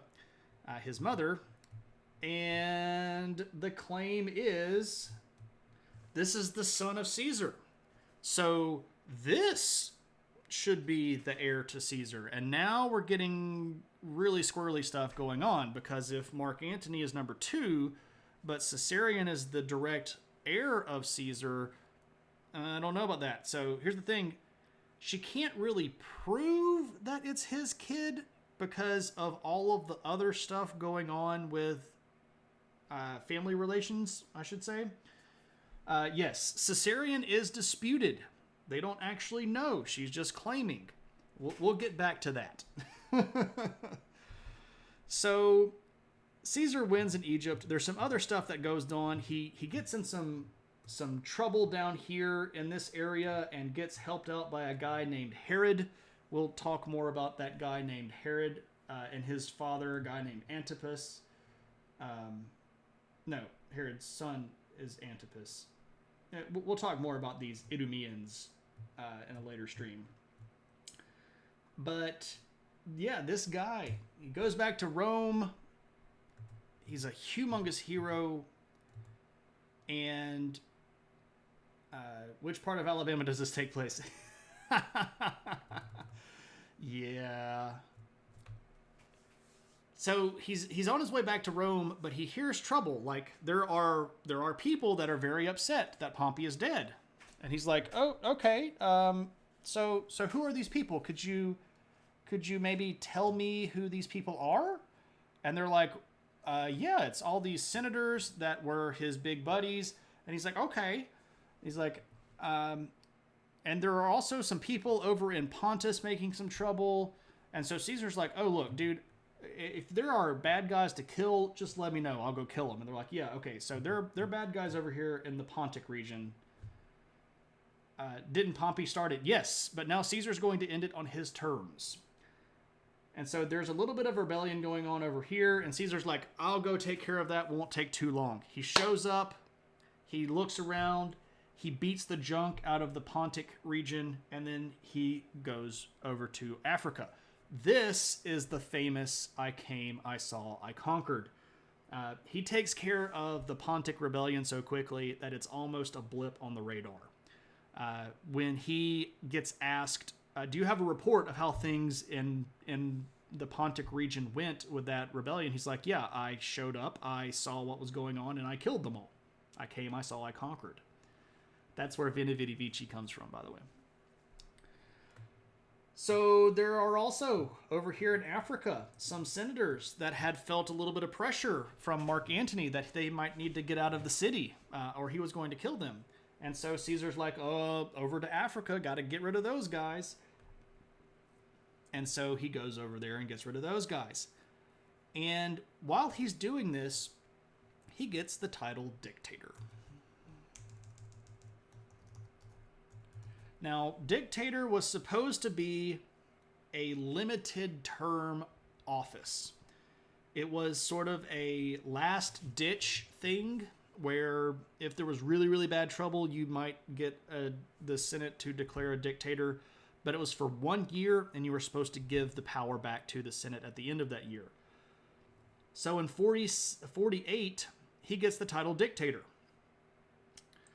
And then he gets back to Rome in 46, after being dictator, and he gives the power back. Like, "Oh, okay, I have given the power back, but I want to be consul." And so he runs for consul. He gets consul in 46. Now, you were supposed to set out a number of years between being consul. You weren't supposed to do it back to back. But he ran again in 45 and won again. And this was breaking the law. But it was another one of these situations where he knew that he could get away with it because he was who he was. Also, he knew that he could get away with it because Marius had done it, earlier in Caesar's life. So he had seen this happen, and he knew exactly how to do it, and he did it. And it's in that second consulship that he decides, "You know what? You just need to give me the title dictator, and you need to let me hold on to it for 10 years. And in this 10 years, I'm going to fix all of the problems in Rome. And oh man, the Senate was like, oh dude, there is no way we're doing that. And he's like, I really think you should give me the title of dictator for 10 years. And they're like, no, we're just not going to do it. And so then he goes, people of Rome. And they're like, yes, Caesar. He's like, do you want me to be dictator for 10 years? And they're like, heck yeah, that's friggin' awesome. We get to keep you for 10 years? Yeah, give him the power, you morons in the Senate. So he gets the power of dictator for 10 years. This had never been done before. And with dictator, he had power to do whatever he wanted to. So his first right off the bat job, let's have some triumphs and celebrate all of my victories. And when you did a triumph, you also had lots of big parties that went along with the triumph. You also had games where you would have people fighting each other. You would have people fighting animals. They had brought in a lot of lions, and they had, at one point, they flooded part of the field of Mars, which is outside the walls of the city, and they had a naval battle on it. They had brought in all of these war prisoners and forced them to fight to death in a big battle. All this stuff, and people were just like, this is freaking amazing. Caesar's the guy. Also, big festivals to the gods, competitions, all sorts of great things. And Caesar's like, just love me. And they're like, dude, we totally love you. Imagine getting dictator and then getting stabbed to death. It's about to happen. The emperor has dissolved the imperial senate. The rule of the galaxy will now go directly to the regional moffs. Yes, the praetors. And guess who got to pick the praetors? Caesar did. So he decides, okay, now let's change whatever laws that I want. Okay, we're going to limit term limits. You can't be praetor for more than a certain amount of time. I get to pick praetors whenever I want to. If you're in a social club, you can't be in a social club because people were using social clubs to sort of plot against him. And he's like, nope, you're not doing social clubs anymore. The only thing that you can be a part of is a funeral college, which was basically a group of people that pooled money together. And when one of the members died, they paid for the guy's funeral. And then they got another member in. This was the only thing that you could do because funerals in Rome were really expensive. Hey, Jay Axer. Welcome. Hey, Cammy. Welcome. Nah, I don't take attendance, and nobody gets gold stars. So, welcome you all. Funerals in Rome are expensive. They are super expensive because you had to pay for all of the mourners. You had to pay for the big festival that you had. You had to pay for all of this stuff.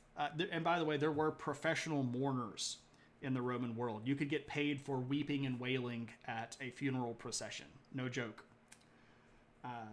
What about the gold star you were supposed to get after class? I told you you weren't supposed to talk about what we did after class, honk. Let's do some shout outs. We got lots of people in here that stream. Let's do some shout outs. Cave Geek. Go check out Cave Geek, friend of the channel if you don't know him already.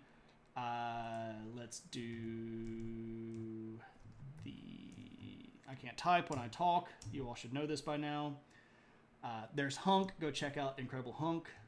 Cool streamer guy. Let's do the Bubba World Comics. Bubba, I don't know if you're still here, man, but there we go. Check that out. Bubba's a cool dude. Cave Geek is streaming as we speak. Well, there we are. Got the J Axer. Go check out J Axer. Cool stream stuff. Really great artist. Cammy, his wife, also streams. I haven't had a chance to catch Cammy on stream yet, but is the shout out not going to work because I tried to type it too fast? How about that? There we go. I will one day catch Cammy streaming. And she's a cool person, and she hangs out in here. So, I mean, she's got taste, right? Cammy does a lot of art also. There we go. Cool people. Anybody else? Let me see. Moose. You should go check out Moose's podcast. I have to catch you first. Yeah. So that's the thing. Like, I also work during the day, so if you don't stream in the afternoons or nighttime, I am 0% going to be able to catch you. So, okie dokie. Alrighty then. So, new laws. We're going to pass laws promoting childbirth. Hey, Romans, spit out more babies because we just had lots of wars and we're losing soldiers, so we need you to make more babies. Go make babies. And there are basically bonuses put in place to have more kids. Yeah. So no clubs, term limits on a lot of the government stuff. Were the Romans making friends again? No, they're still killing people.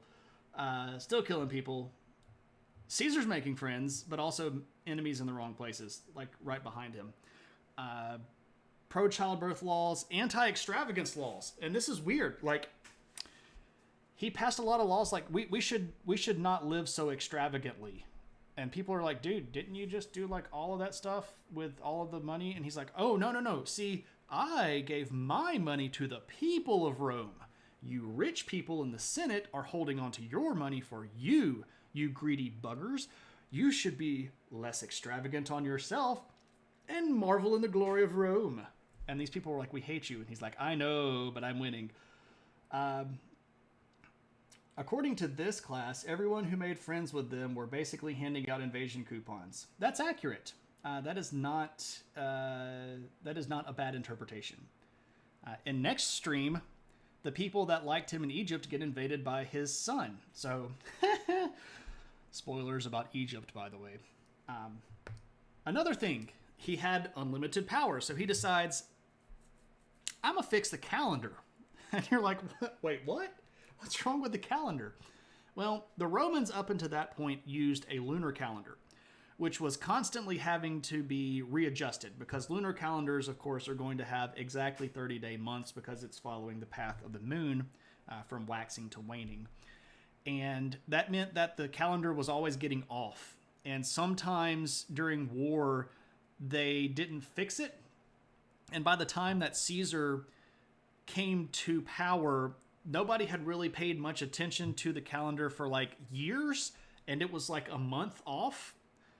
And so he's like, I was just down in Egypt and I was talking to this chick named Cleopatra. And they're like, dude, we know you were doing more than just talking with Cleopatra. And he's like, I was talking with this chick Cleopatra. And they have a solar calendar that's a lot more accurate. So we're going to ditch the old Roman calendar and we're going to adopt a new calendar that's based on 365 and a quarter days. And we'll do a leap year maybe like leap day once every 4 years or something like that. You don't have to spoiler warning after 2060 years. Sorry. This is the time that Rome was built in the famous day after the 7 days of creation. Right. Have you been on Reddit? Welcome, Drunk Collector. Hope you're having a good night, my friend. Yeah, talking. They were in conversation. Let's talk about calendars, baby. So this is the Julian calendar, which is actually more or less what we are on today. Let's talk about civil rights. Let's expand some civil rights. Anybody living within Roman territory now had the same rights as the people that were Latin. Now, this is not the same as citizenship, but they had some protections against some of the really, really harsh punishments. And they had limited abilities to participate in the government structure. If the calendar was so great, why is December not the 10th month? Mac, are you prompting me because you know the answer, or are you actually asking me that question? I do know the answer to it, and the answer is that Roman New Year's was not in January. Roman New Year's was in March because they were a martial group, and March was their first month. So March being the third month, you start with 1. So then you go March, April, May, June, July. So that's 5. And then August, which is 6. And September, so there's 7, right? October, which is 8. November, which is 9. And December, which is 10. And then January and February were at the end. Right. So it's because their year did not start in January. Now, we changed all that stuff way back in another period of time when we're having all of this other stuff. And let it be known that January the 1st is still not the new year everywhere. I think a lot of people know about Chinese New Year. There are a lot of different cultures in the world that have used various dates of the year as their New Year's Day. Not everybody uses January the 1st. Yeah, Happy New Year. There we go. Happy New Year's, period. What about tax reforms? We're going to reform all the tax code. We're going to basically forgive taxes on all poor people. We're also going to cancel just about all the poor people's debt, because debt's a problem, and Caesar knows about how bad debt is because he was in debt like all the time. Also, we're going to fill up the Senate with my supporters. Yay! Julius was born in July, which was actually named after him. He was born on July the 12th or the 13th, and I don't actually know what that makes him. I'm not so great at the astrological signs. So somebody can Google what you are if you're born on July 12th or 13th. And that might make you a Cancer. I don't know. I know Cancer is like the end of June. Pack the Supreme Senate, pretty much. He filled the Senate up to 900 members of the Senate. And a big chunk of those were guys that were on his side, because, why not? And then he makes the dumb move, because he had been going so great. Everybody loved him. And he goes, okay, guys, I know you just gave me dictator for 10 years last year. So I've got 9 more years of dictatorship, and I'm really appreciating the dictatorship that you've already given me. And by the way, he did all of that in 1 year. From 45 to 44, he did all of that stuff that I was just talking about. All of the new laws, the changing of the calendar, extending all of the legal rights, tax reform, debt reform, and appointing new senators. That was a busy flipping year. And the people that hated him were burning their bottoms up, just watching all of this stuff change. And this is why they decided he had to go. Because in 44, he goes, look, 9 years, that's great. That's great. I want you to give me the title dictator for life. For life. Right? I don't want to be constrained by this arbitrary 9 more years of this term that you gave me. They're like, you asked for 10 years to begin with. And he's like, now I'm asking forever. And they're like, no, dictator for life is just a king. And he's like, oh, no. I want you all to give me the power legally, and then I don't be a king. I would be legally given the power, and then when I die, I'll give the power back. And they're like, no, we're not going to do that.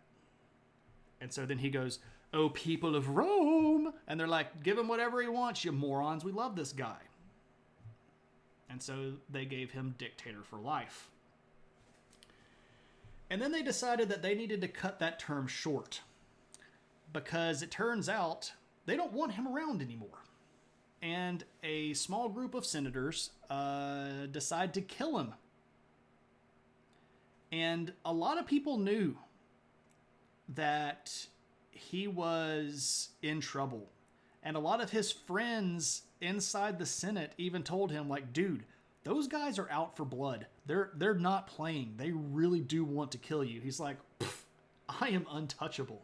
I am Caesar. It's amazing what you can do with literally unchallenged, unlimited power, right? Dictator for life. I thought we were talking about history, not modern politics. Right? We'll give you a dictator for life so long as it lasts, which is about 2 more months. And on the Ides of March, which is the 15th of March, something that we just passed, Caesar gets summoned to the Senate. And he walks out to the floor of the Senate, and his opponents start stabbing him. And the very famous et tu, Brute thing did not happen. That was something that Caesar made up. I'm sorry, not Caesar. Shakespeare made up. It did not happen that way. Brutus was one of his friends. Brutus was a little bit more like a political ally at one point, but Brutus had his own political interests that he wanted to get done, and Caesar was not really interested in letting that happen because it sort of went contra to what Caesar was after. And Brutus was part of the assassins, but there was no moment where, like, Brutus, like, all the other senators stabbed him, and then Julius looks up to Brutus and is like, "And you, Brutus?" And then Brutus stabs him. No, they was just like, they just started stabbing the dude. The closest that we can get is the actual story that's recorded in one of the histories, where one guy came up and stabbed at his face, and Caesar sort of like caught his hand and it like went by his ear, and he's like, "What madness has made you do this?" And at that point, the senator that had tried to stab him yelled, "I need help, my brothers." And at that point, all of the other ones sort of went out and started stabbing at him. You can stay in charge forever. Join me in this dark corner to sign off on it, right? And then they stabbed me and I died. Yeah. They killed me, Mal. He killed me with a sword. I just started stabbing. Not the face. Not the face. Not the face. Interestingly, the autopsy of Caesar is the oldest recorded autopsy on record, or believed to be the oldest autopsy on record. His body was taken to a physician who basically said that there was only one stab wound that killed him, and all of the other ones were probably superficial enough for him to shake off if he got really good medical care.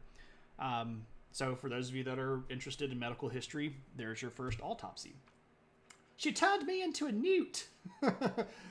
Julius Caesar's terrible, horrible, no good, very bad day. Right? Oh, man. Quincy AD. We're still in BC period, so this would be Quincy BC. This is 44 BC. March 15th, 44 BC is when Caesar got stabbed and killed. So that's the end of Caesar, but that's not the end of the story.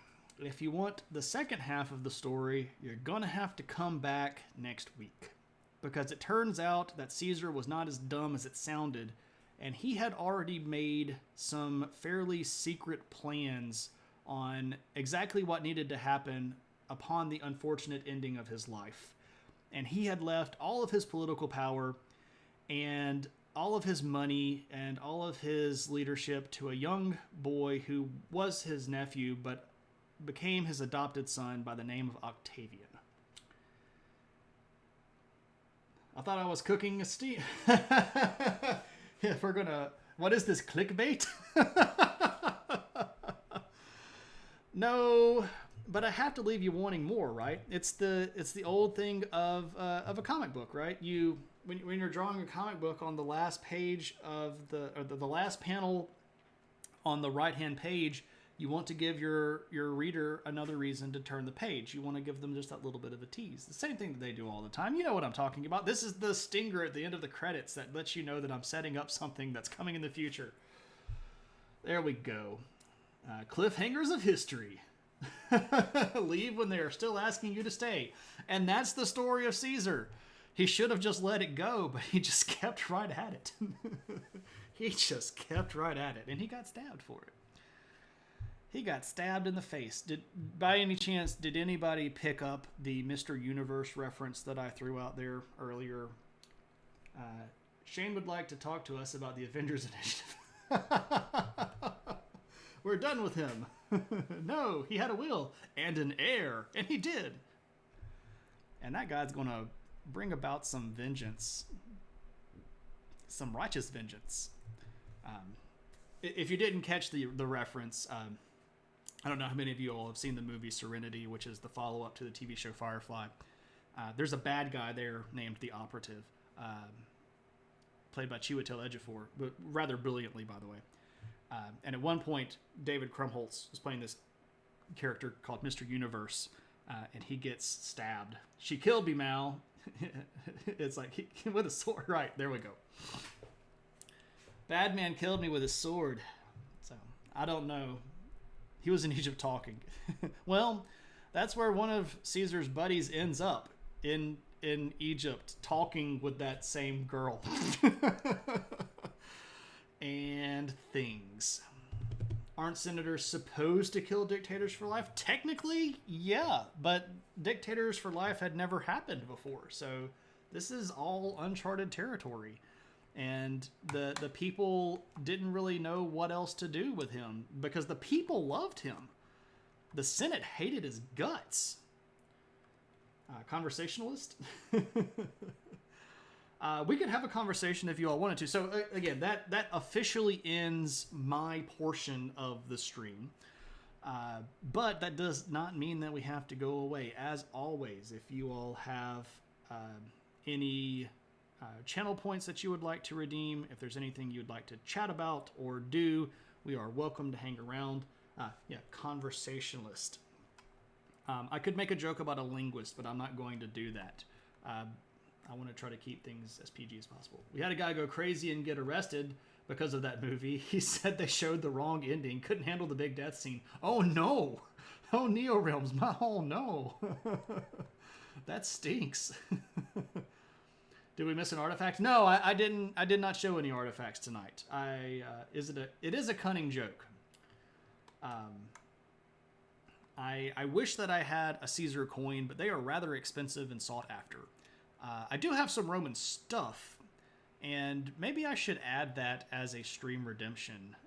Share an artifact. That would have to be a pretty expensive one, though. I only have a limited number of those. So, that's something that I would want to make a rare and worthy... something worth saving for, exactly. So, what say you all? Or do we have any questions, or does anybody want to ask anything about Caesar? Anything that we talked about tonight strike a chord with anyone?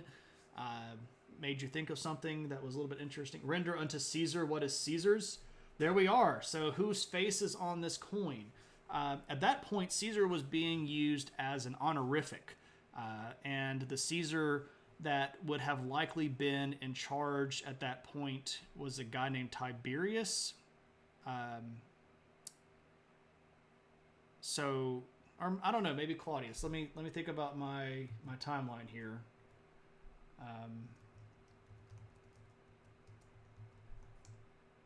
64, 46, 37, 41. Yeah, still, it would have been Tiberius. Since we came in so late, have you also visited this area? Yes, I have been to Rome. I have been to Rome a couple of times. I've been to all the sort of touristy things in Rome. I've got some first-hand Adventure Hat kind of photos that I'll be able to show next week. I've been to I've been all around northern Italy. James Tiberius Kirk, there we go. Did he like salad? So we did mention the salad thing. The Caesar salad's actually named after a modern cook. Has nothing to do with Julius Caesar at all. Oh yeah, I love Italy. Rome itself is hectic. It's very, very crowded, and it's hard to get around. They have a train system, but it's very spread out. A lot of the stuff is one of these places where you have to get off of a train station depot and then walk for half of a mile, or you can get on the metro, which is a little bit better, but you also then have to switch over from the train system to the metro. It's a bit of a mess. And if you try driving in Rome, I would encourage you all, if you ever go to Rome, don't drive. It is a nightmare. I have done it a couple of times, and the only way I would ever do it again is if I was bringing students to Rome, or acting as a tour guide. I do not want to drive in Rome on a personal vacation ever again. Your joke sucks because you got here late. Your grandpa left you his Byzantine to Roman Empire coin collection, and it's only missing one or two of the impossible to get coins, but you can look for Caesar's coin. Ah, that's interesting. You'll need a Vespa and a bit of daring, indeed, because they drive like maniacs over there. That'd be a really expensive channel point redemption. Yeah, right. Well, Jay, or Cammy, that's Cammy. I have actually been in a bit of a deliberative process about actually offering legitimate tour guide options. I wanted to sort of start that within the States first, bringing people or groups, or meeting up with people or groups in cities like St. Louis or DC or New York City or Boston or Philadelphia, places that I've been around the States that I know a lot about. Well, the reason it messed me up is because your name and Jay's name in my list are the same color, and I associate color a lot more than I actually read.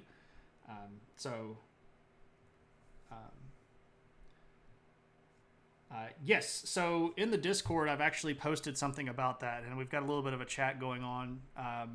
So if you're interested in that and you are interested in chatting about that some more, hop on the Discord. There's a channel that's called Field Trips. And I've actually thought about doing some of that stuff, mostly because I love traveling, and I know from a personal experience that going to a place when you don't really understand something is not as valuable as going to a place with somebody that can explain it to you. So there's a possibility of that. I would love to go to Philly. There's a lot of cool stuff in Philly that I would love to take people to see. Go to the Constitution writing spot and talk about what the Constitution actually says instead of what people think that it says.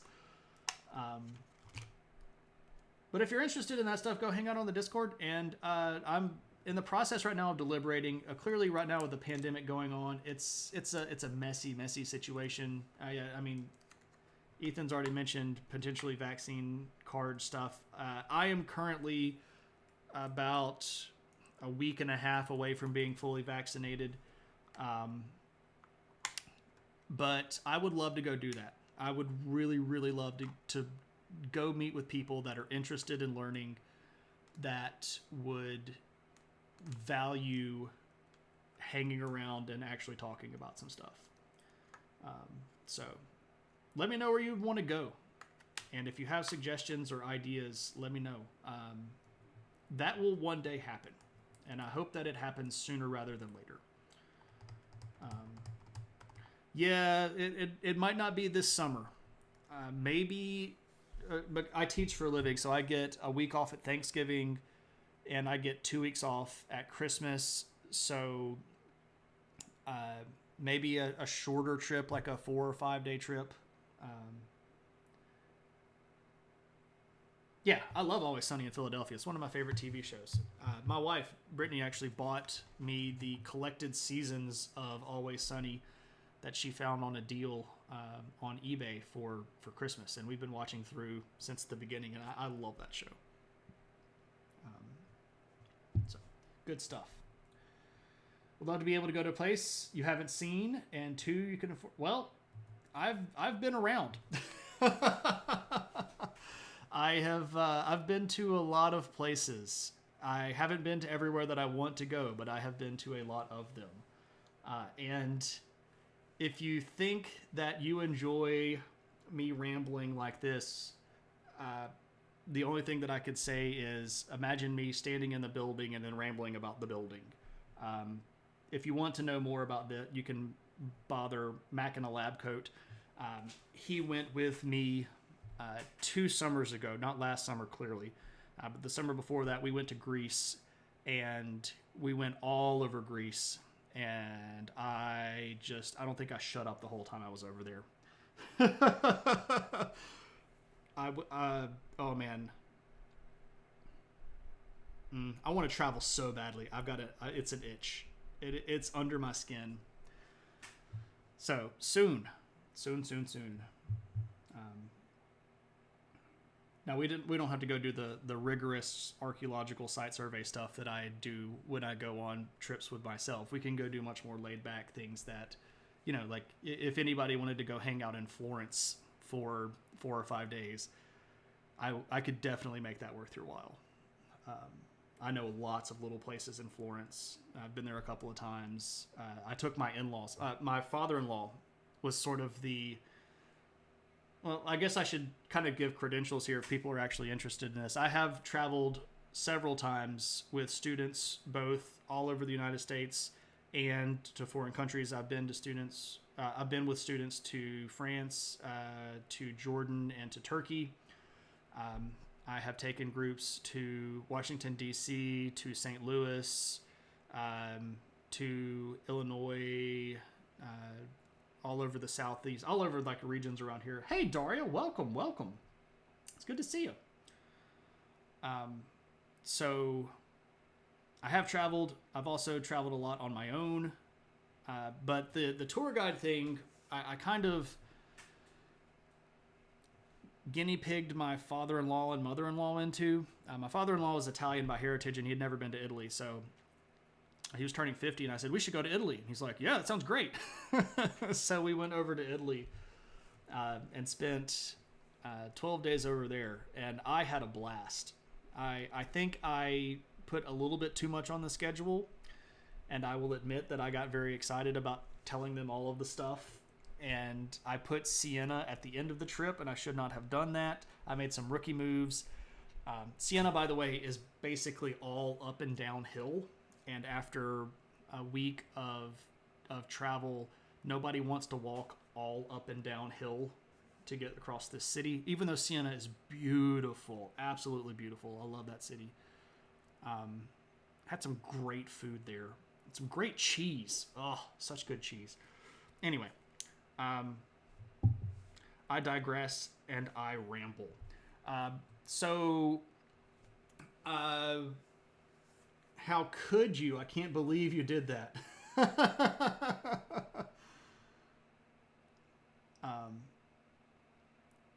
So I guess at this point, what I could say, like, I really do want to travel with people. I am very much interested in planning that. I would like to see what people are interested in and see where my comfort zone and people's interest overlap.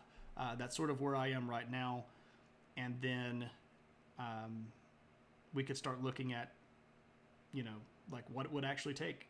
So I think it's coming. And I would hope that people would get super excited about that. But anyway, so do we want to do Hail Caesar? Hey Tuna, what's up, man? You're doing that thing where you sneak in. Oh, Cammy, we would not do anything until the world calmed down. And I don't know if that's going to be this year, or it probably, if we're being honest with ourselves, it wouldn't be until next summer. Maybe spring break next year, this time next year or so. Maybe Christmas time this year. Depends on what numbers look like and infection rates look like, and whether international travel has been restricted or if everybody's had access to vaccines. Trust me, I am very aware of that whole concept. So I would not want to do anything to put anybody, much less myself, in the line of fire. So, okay. So anybody have any requests, any point redemption stuff we want to do? Yes, we did talk about who the Caesar salad is named after tuna. Anybody have something about Julius Caesar, perhaps, if you've heard of him? Yeah, I've heard of that guy. He's an interesting dude. If you just want some weird little random fact about him, let me try to think of something interesting. And this is the thing about it. Like I kind of hit all the weird little facts that I like.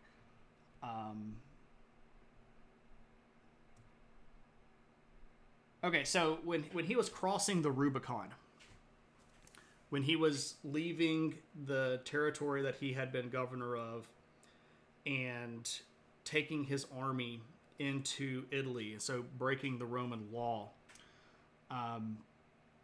he very famously said this phrase, "Alia iacta exto." Alea, man, I can't pronounce this stuff. It's Latin and it's all these vowels crammed together. Alea iacta esto, which is let the die be cast. So this was a gamble. Like, he knew that this was a gamble. So that's let the die be cast. And when he became lucky, the dice came up in his favor. Word. Isn't that the guy that trains dogs? Caesar Romano. Type of weather out of the States. 3 favorite weathers.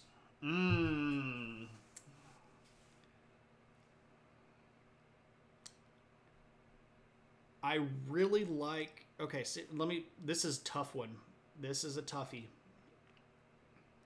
So first off, I should note, I am pale as junk, and I sunburn like mad. So even though I have been to a lot of places that I have enjoyed, I'm going to have to move some of the places down because the weather there is basically sun 2 inches from your face.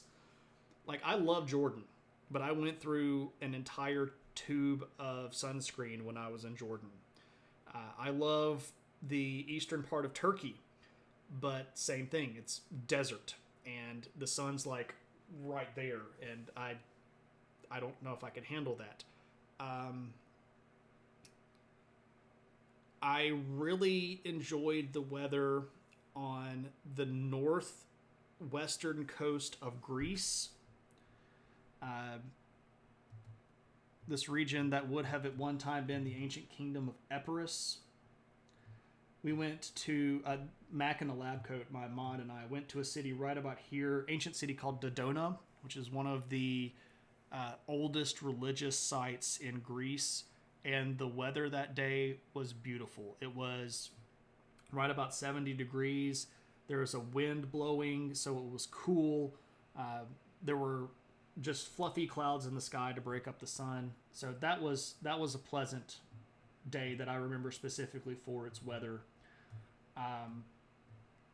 When I was down here on the southern coast of Turkey, there's a little city down here in Turkey called Kıskalesi, which we stayed in for one night. They had these great nights where the nights were just like that perfect level where you couldn't feel the air. So it wasn't cool and it wasn't warm. It was just perfect. And I actually went out that night that we were staying there, and I went swimming in the Mediterranean because it was so perfect for that. It was just a kind of this perfect little moment. And floating out in the Mediterranean, looking up at the stars in this great little weather, that's a memorable weather moment for me.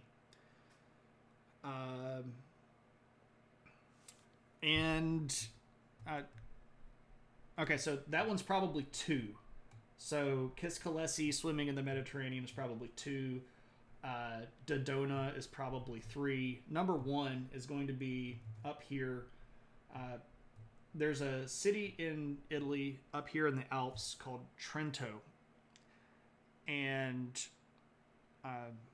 when my in-laws and I and my wife went to Italy, we stayed in Trento, and I fell in love with the city of Trento. It's a great little place. But the second day we were in Trento, we actually decided that we were going to go hiking. And there are plenty of mountains around there. And we went to a mountain called Mount Bendone. And my wife and I hiked up to about 2/3 of the way up this mountain. And it was warm, but it wasn't uncomfortably warm. And, we were also hiking up a mountain. But when we got up to this little seating area, that they had some kind of like paths up the mountain. And we got up to a little spot where there were some benches. And we sort of sat down and looked out, and there were the Alps all around us. And it was just kind of this perfect little moment. And there was this breeze coming in and these big fluffy clouds rolling over the mountains. And I was right there with my wife. And that's probably my favorite weather moment. That's somewhere that's not in the States. That was a really good day. I really enjoyed that day. And we saw red deer, and we saw some birds and a big rabbit. It was just a good day, really good day. And then the Fire Nation attacked. Friggin' Fire Nation jerks. They just couldn't be happy over in their place. Friggin' Fire Nation. Those guys.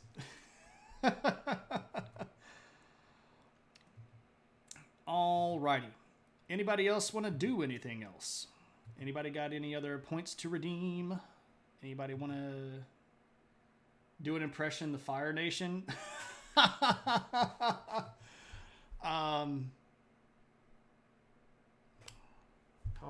What would I do here?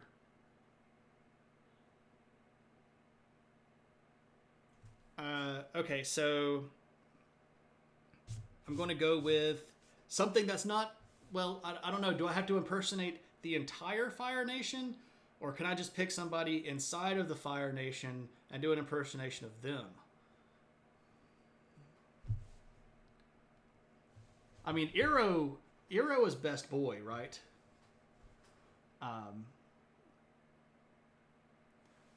But if I got really pensive and I cut my eyes over really quick to you and I went, "No, Uncle, I don't want any tea." So there you go. There's some Fire Nations, some fiery Fire Nation for you. You must calm yourself, my. Eero is the best. He's the best Fire Nation, like hands down.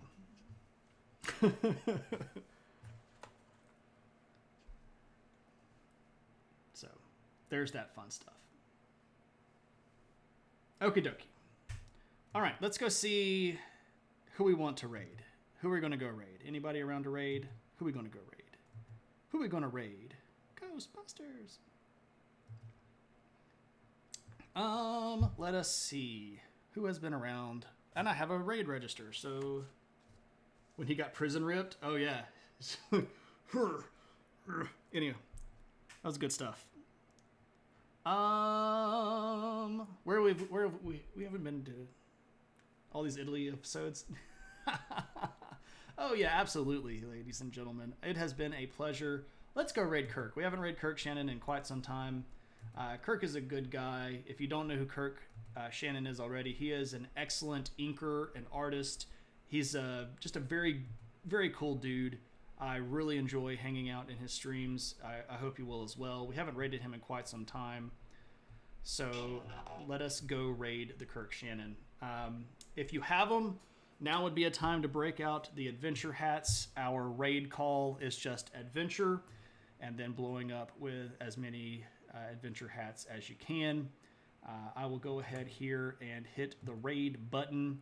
Thank you all so very, very much for hanging out. I really enjoy being around everybody and spending some time chatting about stuff that people enjoy as well.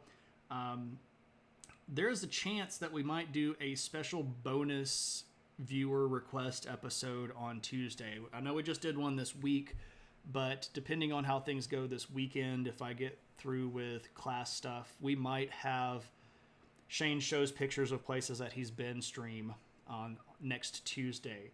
But keep an eyeball on the Discord. I'll let everybody know in the coming streams what's going to happen.